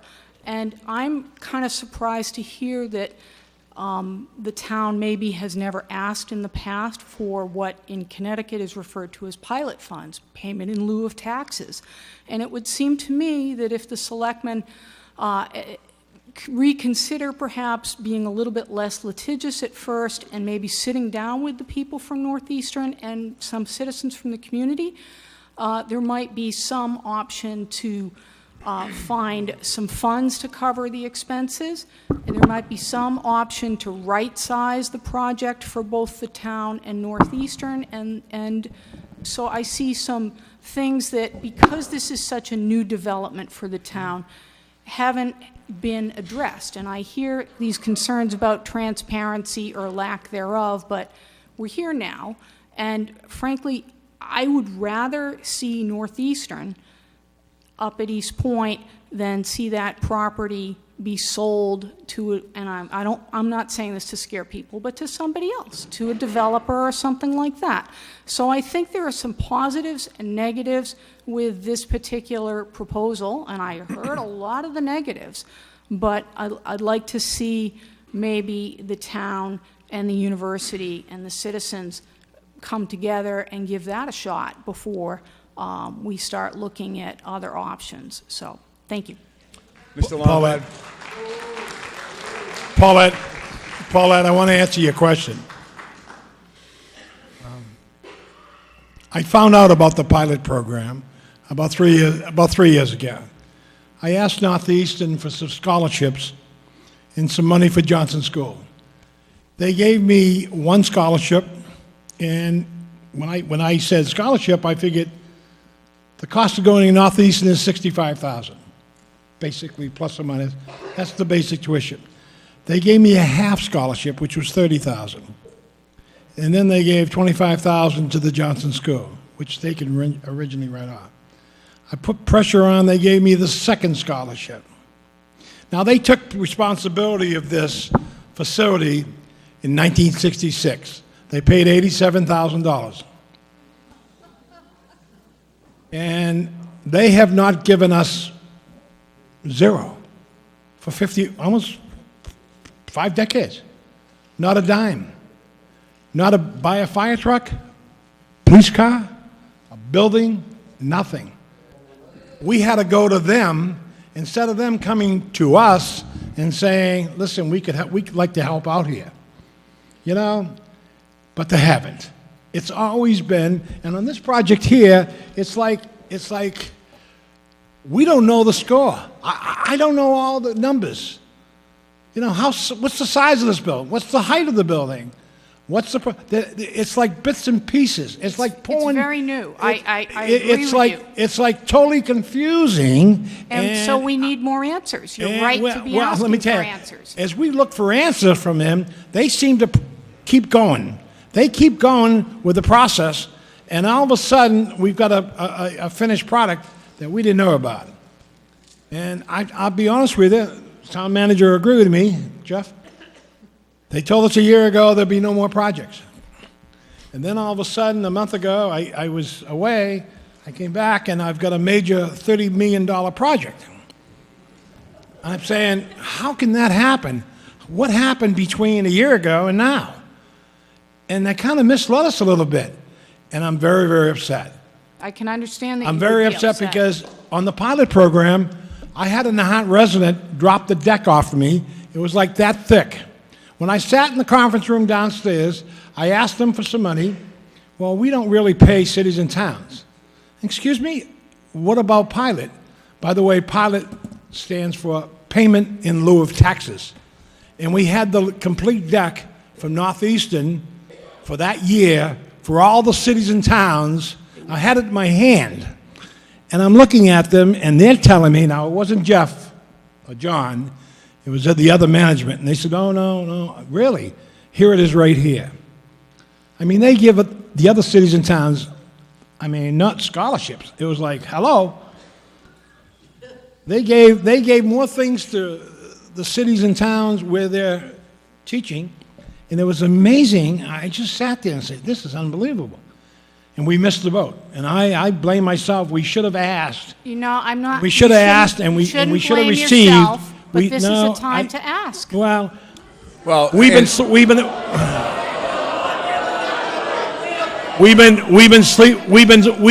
at the switch, and it's kind of quiet town. We just kind of let things go. Nothing's happening up there, so we don't really. All of a sudden now, they've woken the sleeping giant. I think they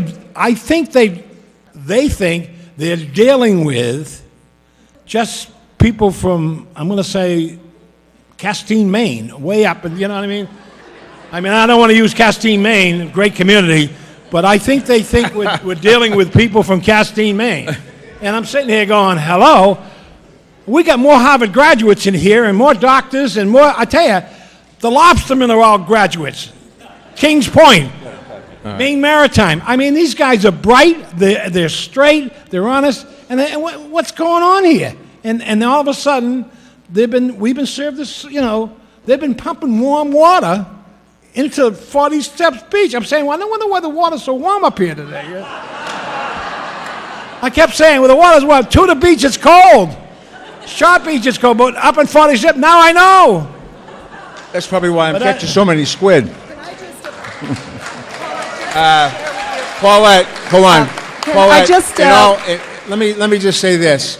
It has been mentioned, I have asked to sit down with a community group in Northeastern and the Board of Selectmen, because it falls on us, to sit down with them, and I've gotten no answer. So it's not like we haven't asked. And I can tell you, the permitting process happens very fast. As you know, you're an attorney. And before you know it, they'll have all their permits in place, and then we're going to be out of luck. So I've asked, I have put it out there to have a 1 year, the whole thing, let's talk about it. And I was turned down. So the bottom line is, now we're going to play hardball. End of story. Yes.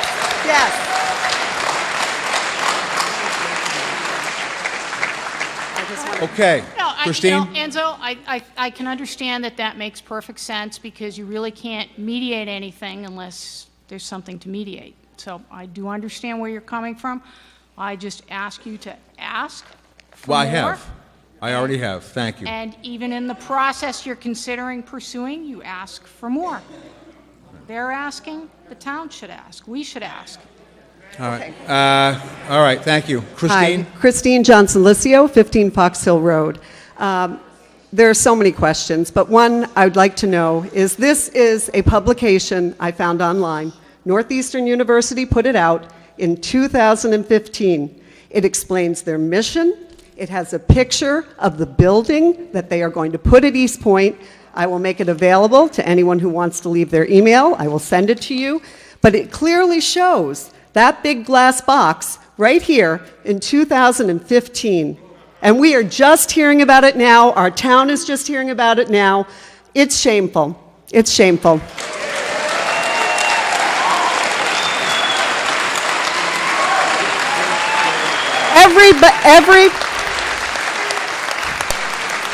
Every resident of Nahant should look at this and know that this plan has been in the works for a long time. And this pump was the first step, and it should have been presented as part of a whole, not as part of another part.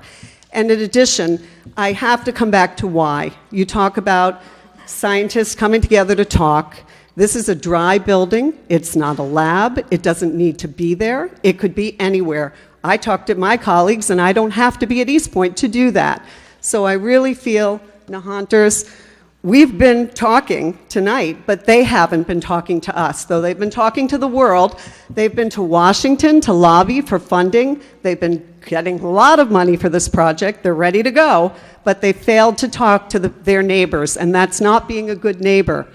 So I ask you all to, if you're interested, sign up on the email listing. We can share information with you about what we're doing as an activist group, and we support your move tonight as selectmen to stop this project. Stop it. There are email listings on the clipboards that are circulating, and if you can find one of them and pass them to your neighbors, we'd appreciate it. But again, the question is why? And no one has answered why.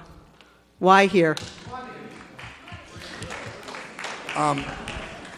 So just to answer your question about the flyer, you're right. I mean, conceptually, in terms of the academic mission of what we want to do here, or what we want to do as a university, that's been in the works since 2012 for sure.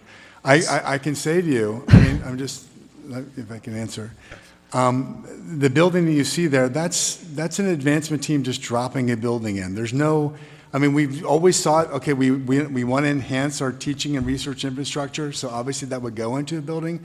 But the idea that that was the building we were going to build, it's advancement people dropping something into a flyer. And is exactly what you showed us tonight. In fact, this one has more detail than the box you showed us tonight. So you just dropped a box on us tonight.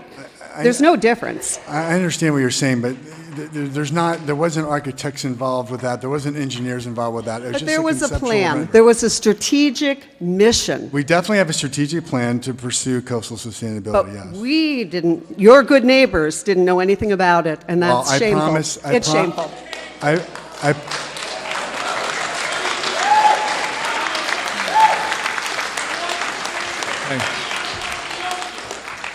Ma'am? Hi. State, please. I'm Karen Rignanti, 14 Howe Road. I'm speaking from three different perspectives. First of all, my parents our family has been here for 61 years.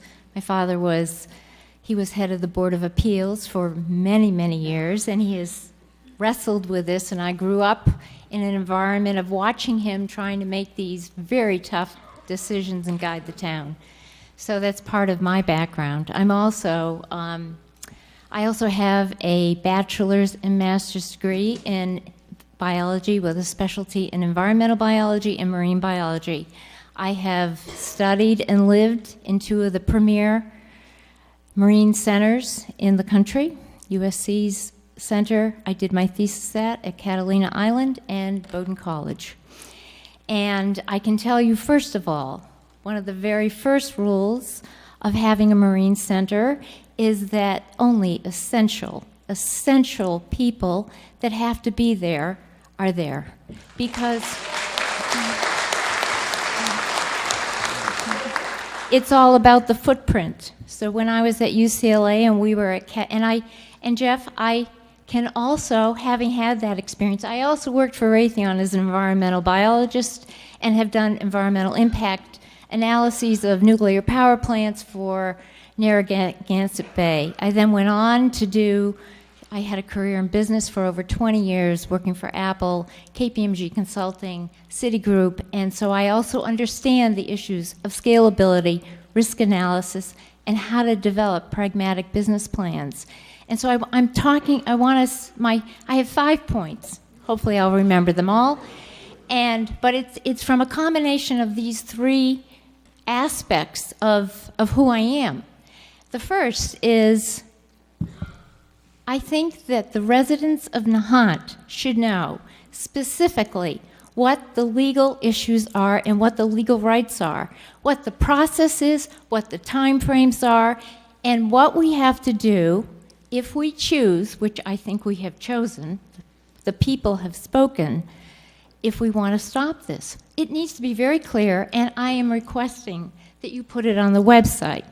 Please let us know. So there's complete transparency, and we're all working in cooperation of what the timeframes and the guidelines, what Northeastern's rights are as a university and what they aren't. What do they have to ask permission for? What don't they? That's the first thing. That's the second thing, is the process and to be putting it on. The third thing is, if you're going to, I think an environmental analysis needs to be done with all the stakeholders. And very often when you do an environmental analysis, what happens is you do look at the natural environment, which absolutely has to be taken into consideration. Linda Pevacek, swim. What's going on with the coastal environment? What's going on with the bees? What's going on with the species? All that's a given. That has to be done, and I think it needs to be done for the current environment and currently what's going on with Northeastern, regardless of expansion plans.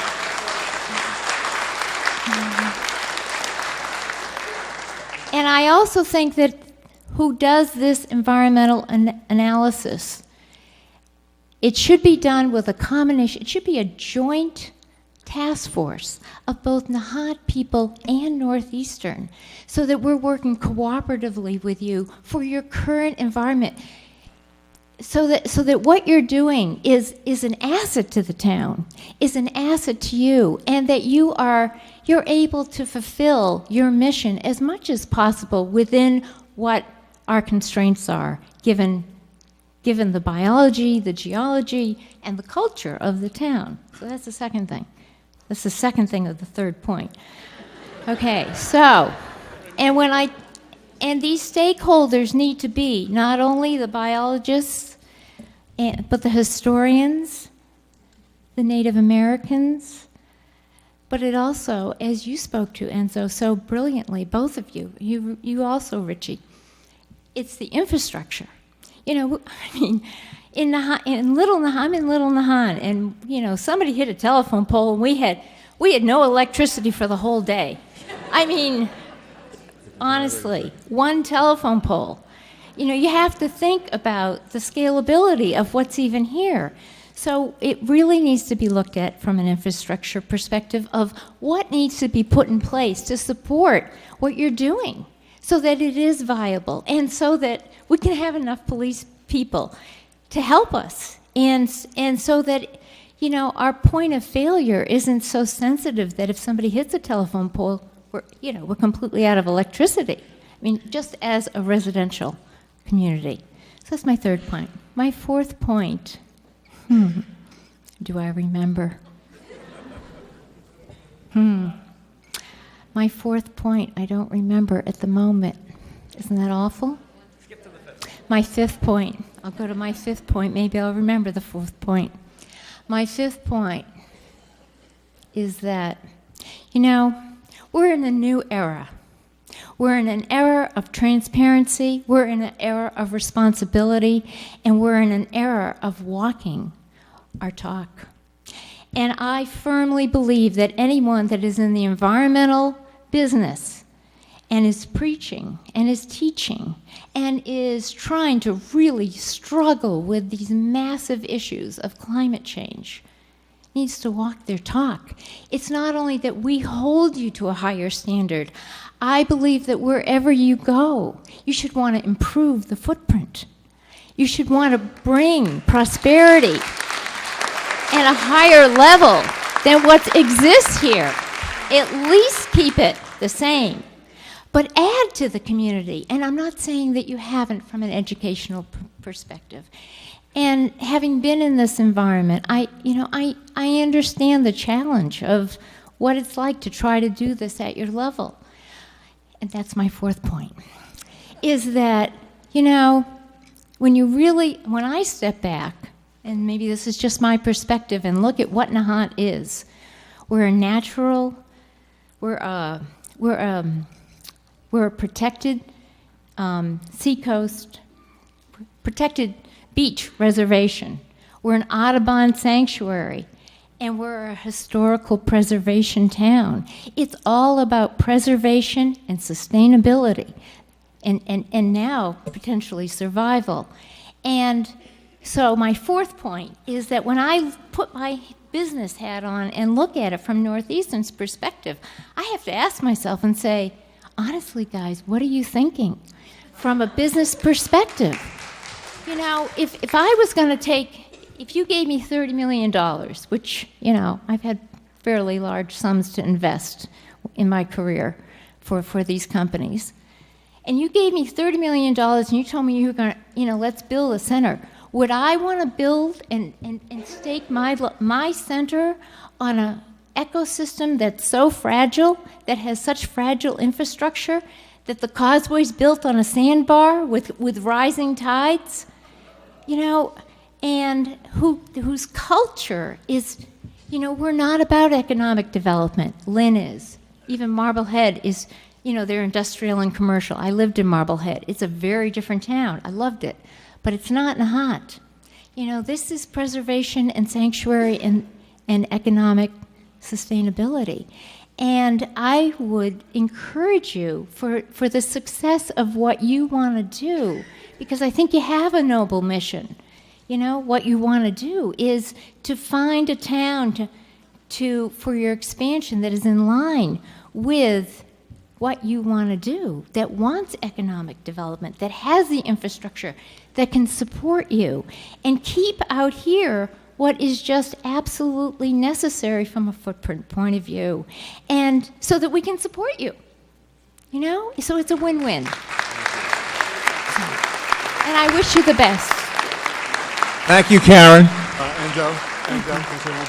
Jeff and Jeff. Thank you very much, and I would just like to say that I'm more than happy, regardless of how this particular project goes. I asked the selectmen or the town manager, or however you would like to do it, to appoint a group of citizens, 4 or 5 citizens that are committed to working with us to not only discuss this issue, or any issue that comes up with respect to the Marine Lab. I think that would be very helpful for us moving forward. So this issue aside, this building aside, I think that's something that we should do, and I would welcome it. Can I ask you an honest question? Yeah. When I suggested that, why didn't I get a phone call back, or why wasn't I answered? Suggested what, Enzo? Huh? Suggested what? I suggested that we have a committee, 3 citizens. Yeah. The Board of Selectmen. Yeah. And Northeastern sit down and talk about this.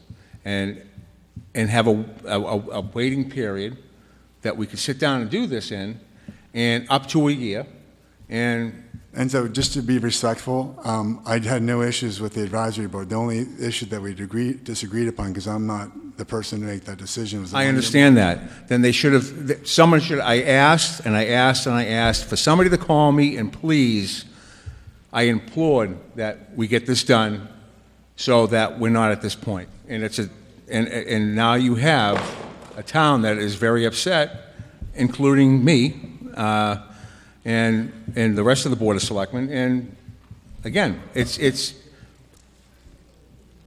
interpreted that you don't want to work with me, or you don't want to work with us, and that is not a good thing.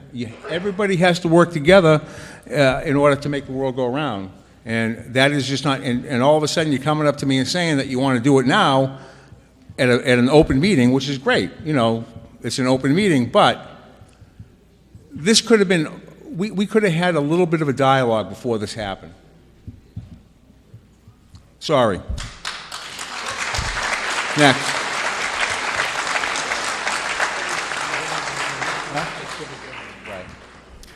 We got limited for time, so. I'll be very quick. Okay. Cécile Rouleau, I live at 144 Bass Point Road. It sounds like it's time to reboot the relationship between Northeastern and the town. And it sounds like Northeastern, you really have to do some work to reach out to us and engage with the lobstermen and the people who fear traffic, etc. And I hope you do it. And I hope you do it, and I'll tell you why, because I'm immensely proud to have you in my town. Thank you. And I want you to stay. And I want to thank you for the work you do in our schools, because you've changed my kids' lives. They go to school and they meet your students. They go to your open houses, to your bio blitzes, and they meet your scientists. And they had never done that before they came to live in Nahant. And I don't think you're only changing my kids' lives, I think you're changing the lives of all the students at the Johnson School who interact multiple times a year with your graduate students and your scientists, who provide such amazing role models for our kids. So please stay, but please do engage with us. Do engage with us. I'm immensely proud to be in a town that supports scientific research. I'm immensely proud of the cutting-edge work that you do. Please stay, please engage with us. It seems like we have the same interests. Yes, I don't disagree with you. I think they've done a lot of good work in Nahant. Thank you. Thank you for all your work. Lauren, go ahead. I'll be brief too. Lauren Sherlock, 17 Mayolus Road in Nahant. I just wanted to open by just thanking the participants here from Northeastern for attending, and the opening statement that you were kind to give, that you were open to the input from our town. It sounded genuine, and I'm sure it is. And I think this is great to open up this kind of dialogue. I'd like to thank the Board of Selectmen and the town administrator all for the efforts that you've put into communication already on our behalf. So thank you very, very much. I'm also a Northeastern graduate for my graduate studies. I'm a nurse practitioner, and I love studying there. I've always been really proud, as the previous speaker said, to be able to tell people that Northeastern has a presence in my town doing marine science research. I think it's fantastic. I have 2 children at the Johnson Elementary School who also benefit greatly from the relationship that Northeastern has with our school, and we appreciate that. We speak of it lovingly, both here in this room and all throughout town. So this isn't, it's not all negative. I do think that this structure, deserves a lot of discussion and communication. And I hope that in your opening statements, when you said you're really open to other ideas, that you'd even be so bold as to be open to that idea that the city councilor from Lynn was so kind to bring to this meeting tonight.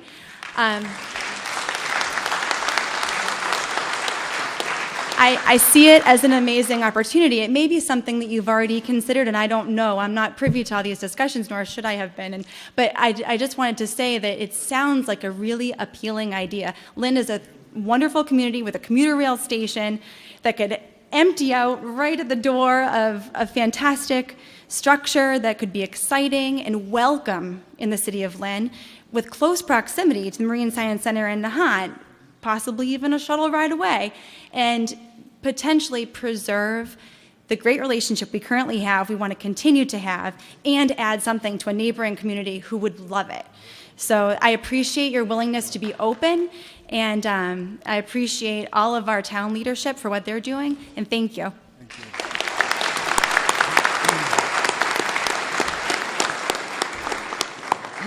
Hi, I'm Sarah Christie, 66 Ocean Street. I have a small point to make, and I'll be brief. We used to live in Swampscott on a street called Phillips Beach Ave, very close to what was then Marion Court College. And we weren't on the direct path to the college. We were on a loopy street, kind of off to the side. And during times when classes were starting or letting out, the very quiet, remote streets became a speedway. Not just the direct streets, but the streets, people getting lost, people wanting to look at the scenery.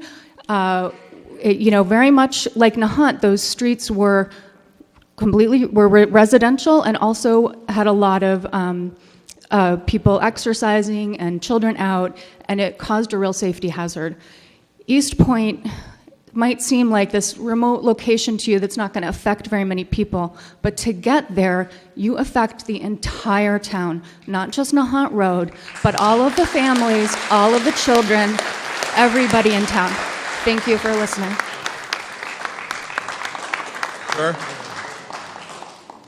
Sir? Oh, Hi. John. Yeah, I'm Shannon Bianchi from 14 Harborview Road. Are you Mr. Tobin? Yes, sir. You are? I emailed you in 2015, in April 2015, about setting up a meeting with, I believe it's Miss McCauley. Does she still work with Northeastern? She does. She does the outreach for the school. Outreach Facilities Coordinator? Right. We met with Jeff Chelgren, our town administrator, which I believe tonight everybody's thanking him. And in that discussion in April of 2015, we discussed a $50 million renovation to your property. I was subsequently cut off from that email chain, and I was told to deal directly with Mr. Chelgren and not to deal with you guys anymore. I've gone on to do a little bit more research, but I'm just taken back with all of this because apparently with Enzo, he says December 21st, you guys get in touch with him, right? To me, lights went off in my head. And I'm like, why are you having a meeting with me in 2015 with our town administrator? Why are you discussing a $50 million renovation back then? And why, obviously, Jeff, did you know this? Did you know it? But why didn't you bring it to the Board of Selectmen's attention 3 years ago so that we would know what's going on? This is why tonight's such a big deal. Because you didn't talk with you guys, and you guys didn't talk with you. Basically, you guys are the only ones talking, and you left the three of them out. And I think that's ridiculous. I may be wrong, but I think I'm right. Okay. Well, we don't want to be accusatory. We just want to get through this meeting. I understand. I just wanted to bring that to everybody's attention. Okay. That Enzo is right and everybody else is right. Christine, bless her soul, is right. This has been going on for a lot longer than it is been presented. And thank you. Justin, John, you want to answer that? Go ahead. You can answer it. We never discussed a $50 million project in 2015. We never did. Okay. We never discussed a $50 million project in 2015. That did not happen. Okay. That did not happen. Okay. Jeff, do you want to say anything to that? No, I would agree. I'm sure there were general conversations about possible future development, but there were no details. And so the $50 million, I'm not sure where that figure comes from. Okay. Hence open meetings. All right. Mr. Mahoney. Thank you. My name is Justin Mahoney. I live on 108 Flash Road. I am a fourth-generation Nahant resident, proudly, and I am a second-generation commercial lobster fisherman. Thank you. First, I want to say thank you to Jeff Trussell and Northeastern for coming here, and I want to tell you that I respect you as a marine biologist. I just ask that you respect me. I grew up on a lobster boat. I've been doing this since I was 7 years old. I know this area and besides my father being here, I know this area probably better than anyone in this room. And I'm telling you, I have seen the detrimental effects firsthand. I'm not going to, there's a lot of smart people that talk. My brother, unbelievable facts that he gave you. I'm just going to tell you from a lobsterman and a human point that this what you've done so far has been detrimental, and I've seen it. When you put what you've done there, when the lobsters clear out, the invasive species come in, and we see this in our traps. You're a scientist, but we are also scientists. Every trap that comes up is a science experiment, and we can see this. So we no longer even want to fish around this area because of what you've done. Now, also, I've been involved with the task force. They're great, great people. And the number that you guys are hearing, 30 million, now we've been told 50 million, and then we also were confirmed 80 million. So the 30 million we weren't, and then the other thing, there's all kinds of different, they talk about the kids at school. That's wonderful. But Nahant Education Foundation pays for our children to go to the labs, just so people know this. It's not being given. And so, now, everything here circles back to one thing. That's the fact that we're the smallest town in the Commonwealth. It all comes back to that one fact. We can kick this can as many times as we want, but it all comes back to, we're a small town. We all know this. Now, Nahant Road, okay, you can't use Nahant Road. Where's the traffic going to go? Going to go Willow Road. Well, I can't drive down from Willow Road down to Castle down Spring Road. What are you going to do? The cars, you can't get down there in the summer in a regular vehicle. I mean, we got to be realistic here, people. I've asked you at several meetings, if you could, Mr. Capon, he's been great. He came here, he said, come on, we want you to come to Lynn. Can you go talk to them? You could still sit in Lynn, look over at beautiful Nahant. You could send your people over here for if they have to do a dive or what they have to do. I mean, just respect us. We're respecting you, but please, we ask that you respect us. That's all. Thank you. Okay, thank you, Justin. Vi Paddock. Vi is the new leader of SWIM.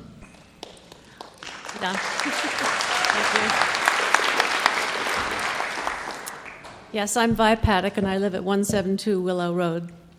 It was touching to hear Larry Bradley talk about Polly. Polly Bradley created SWIM. SWIM was born at the time when those outflow pipes were planned by Boston Harbor. SWIM was created in 1984, and since that day, SWIM has been so close to Northeastern that I often refer to them as our sister organization or our cousin organization. We have a mailbox there. On our board of directors, we have a person from the main campus as a liaison with Northeastern University. We have always worked together. And I have to say, it's probably time to talk about relationships. In every relationship, whether it's a friendship or a marriage or a partnership, things can go wrong. And usually, in my experience, at my age, I've learned that the answers generally come with communication. And we've heard about this all this evening. So for the last couple of weeks during all this trouble, I and my directors have been communicating with each other on which stance SWIM should take.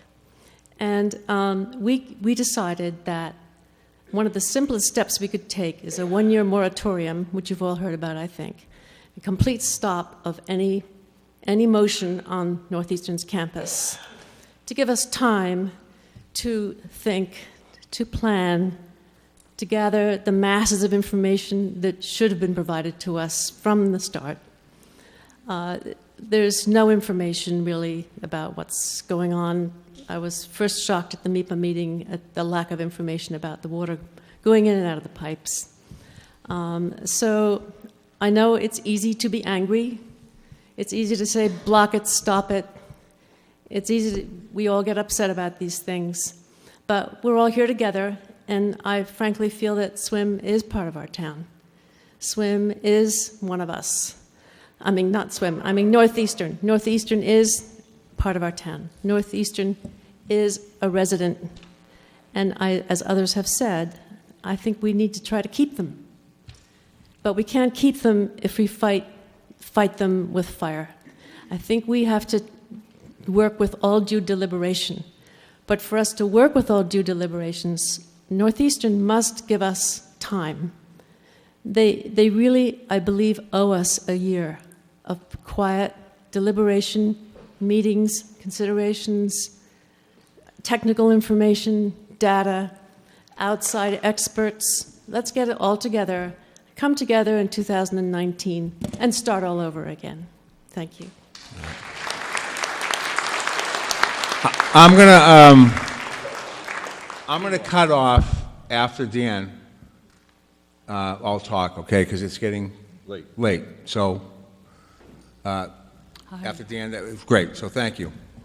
May I? Yes, absolutely. Marilyn Goodrich, new resident, 25 Summer Street. My brother brought me here a few years ago. He's lived here many, many years, and he brought me up to East Point. I had never, both my parents were Coast Guard, married in the Coast Guard. I never heard about it, really.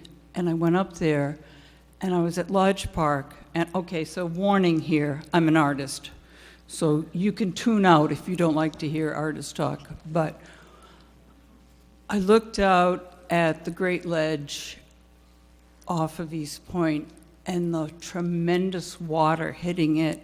And I turned to my brother and I said, "Do you believe in God?" And he laughed. He said, "I believe in something." And I said, "I feel it."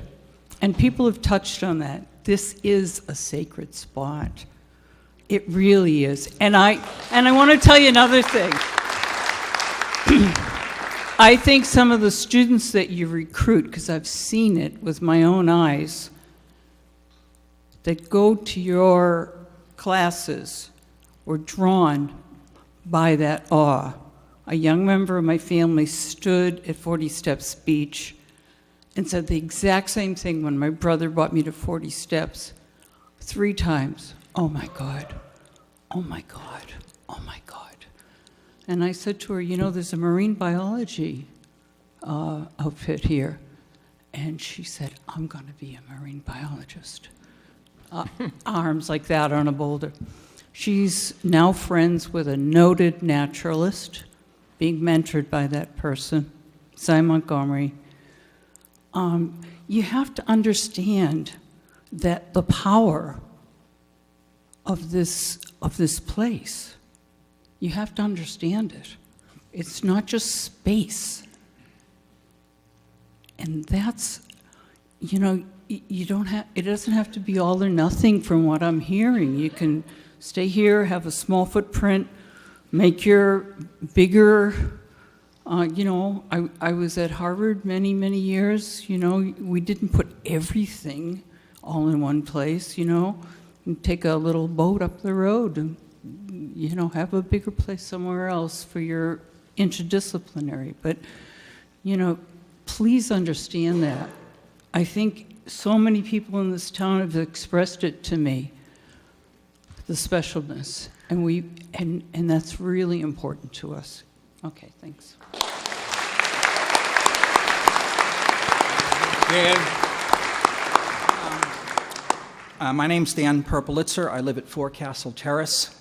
I have to admit, it's been really nice to see many people, many new people. I invite you all to the, I'm not any elected official, but I invite you all to the annual town meeting. Please come. You should be part of your town more than just on an emergency basis like tonight. But it's been very interesting listening to people, a lot of new people who I don't know, people who are intelligent, thoughtful, caring for their community, caring for a community that's local and also large. But what has impressed me most, listening to everyone tonight, was the deafening silence from Northeastern University. I would say to you, how many of you could be sitting up there under the withering but thoughtful and sincere criticism and offer nothing except one little piece that was offered to Enzo? "Oh, we'll meet. This is what you are up against. A very, very wealthy corporation, nonprofit, You know that because they don't give very much to us. Yes, they do give things to the school, which you got to pay for. What I would ask you to do, and I think we have to be very careful, have no illusions. Listen to what they have told you tonight. They have given you nothing to tell you that they are willing to negotiate. They came to you this evening to present their architectural concepts. We understand that those are not finished drawings. So small, I didn't know what I was looking at. And even though I have glasses, I'm corrected to 20/20. It's actually, it's funny, but when you think about it, it's arrogant. Maybe it wasn't intended to be, but you really are totally blind to the people around you. I heard all these wonderful things about Northeastern as a good neighbor. I don't see it. Amen.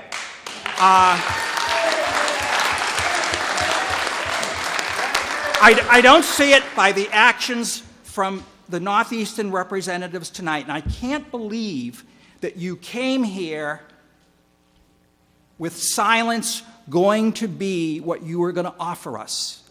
You certainly had to have some idea that there might be some questions.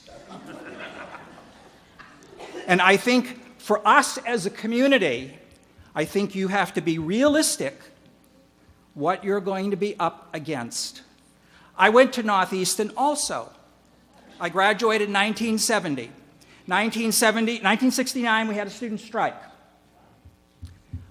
We met in front of the quadrangle, in front of that, it's that kind of Mussolini-style old campus it was built in the late 40s, and that was the style, It's the concrete compound. Yes. Well, there was this wonderful meeting place in front of the main entrance, the quadrangle. Yeah. Asa Knowles, someone said they had a wonderful conversation with Asa Knowles. I remember Asa Knowles as a very different type of individual. Within a year to 2 years of that, they made a reform. They eliminated the quadrangle so the student body couldn't gather again like that. So that was ended. The other thing, I was just talking to a friend of mine who went up to Northeastern, and there's now a security gate that's been moved out where the beach that had been repaired last summer or the summer before, I thought that was Nahant property. Apparently it isn't. It's owned by Northeastern. And he was explicitly told, you stay on the path. Now, this is our neighbor. This is the people, we've been using this town as long as we've lived here. I've lived here since 1950. There are other people here much, much longer, and then there are people who've only been here for a couple years. I don't know why that. If you're a neighbor and you're just walking on the road, you're not destroying anything, there's a security guard telling you, make sure you keep to the approved path. I agree, there is a right of way. But we're talking about neighborliness. So I would say to you, taxpayers, my fellow taxpayers, I think we might have to pony up some money because these people, I doubt that you're going to get very far with them. Just listen what they've told you tonight. Thank you. Thank you. I know I said I was going to cut it off, but I can't refuse Whitey, so he's probably one of the oldest people in Nahant, so we're going to let him talk. All right, Go ahead. Tom Walsh, Willow Road. I've been in here in Nahant for 100 years, like everyone. Played in the tunnels like T, fished all over. One thing I want to reiterate is what Dan Purpletz has said. When the fight comes and the tax rate has to go up, all you people need to come right back here and put your hands up and vote it in. So we have money for legal battles to stop this.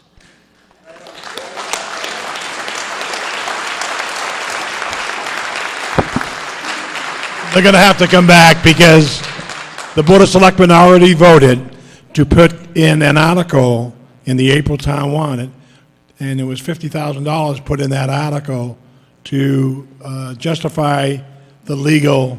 We expect this is not going away, okay? Okay. And there's a trust factor here, and the trust factor is very low, okay? Yep. I do not believe them. After we dealt with them a year ago, the trust, and I was promised something, and I'll be honest with you, I won't bring it up, and, and I've been talking to John and Jeff, and I'll be honest with you, I was just absolutely taken back by this proposal. And I'll be honest with you, I'm shocked. But I should have known it when the people that use Canoe Beach, when they were putting the pipeline for the gas line. And it wasn't no small, 6-inch gas main. It was huge.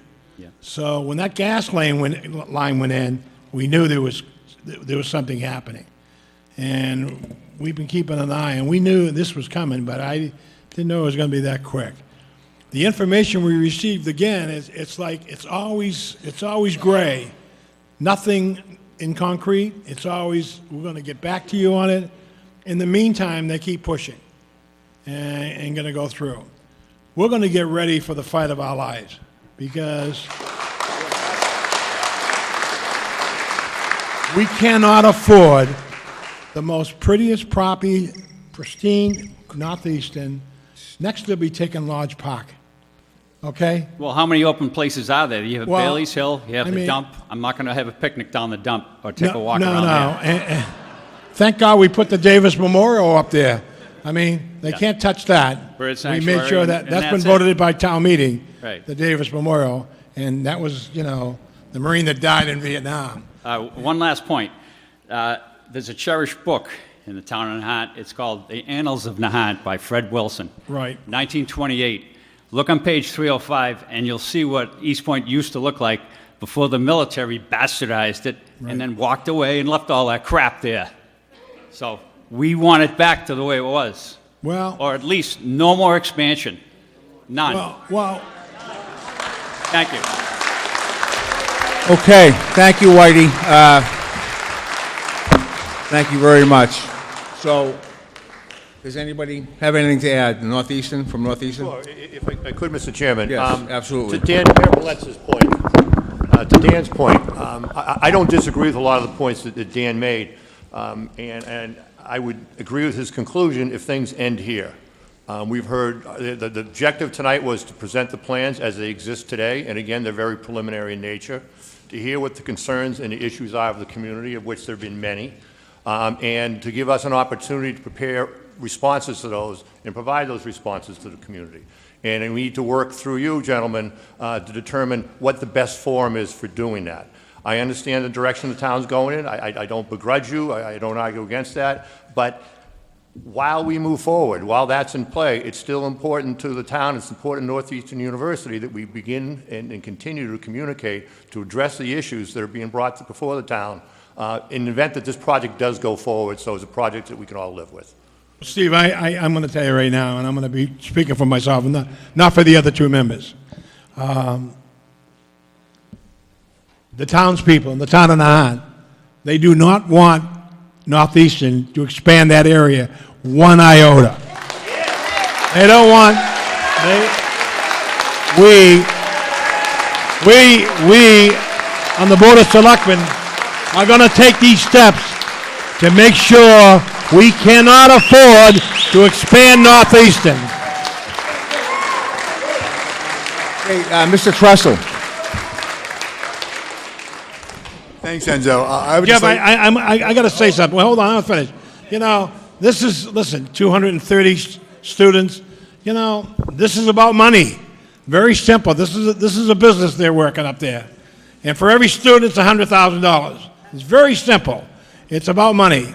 And if they can get 300 students in there, okay, they don't care, about us. They don't care about the cars, the trucks. We've got 18-wheelers and huge buses driving over our roadways up there, and our structure for the water and sewer mains and the gas main are not that deep. And I'll tell you, we're having more cracks, more problems, okay? And no one stepped forward and say, listen, we've got about a $3 million package on the table for this coming, for the water and sewer to go across the causeway. Because we cannot, we've got that new plan, we got to stay off the Linway because the governor got caught up in Bell Circle for 4 hours, and he was very, very angry when we shut down the Linway. So I think we're going to get some state funds, so to speak. Maybe. So we're working on that, but I'll be honest with you, we just can't afford the expansion. We can't have 250 students in there. You're talking to he said 228. That's without staff. And where they're right. I mean, where they're going to park? Well, maybe we got an idea. I mean, maybe they're going to take over Bailey's Hill and they can park them inside there. You know, they can have both tunnels. But we seriously, we're going to fight this all the way. The board is totally committed to this. And we're going to make sure, and with your help, okay, and we're going to keep you apprised of the situation. I'm going to make sure it's on the agenda so we can give you updates. And Enzo's great on the Facebook. I don't do Facebook, he does. He'll send up the updates to make sure you all know what we're doing and when we're doing it.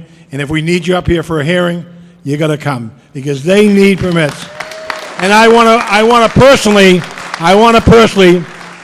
thank every one of the organizers that got everyone up here tonight. This is huge.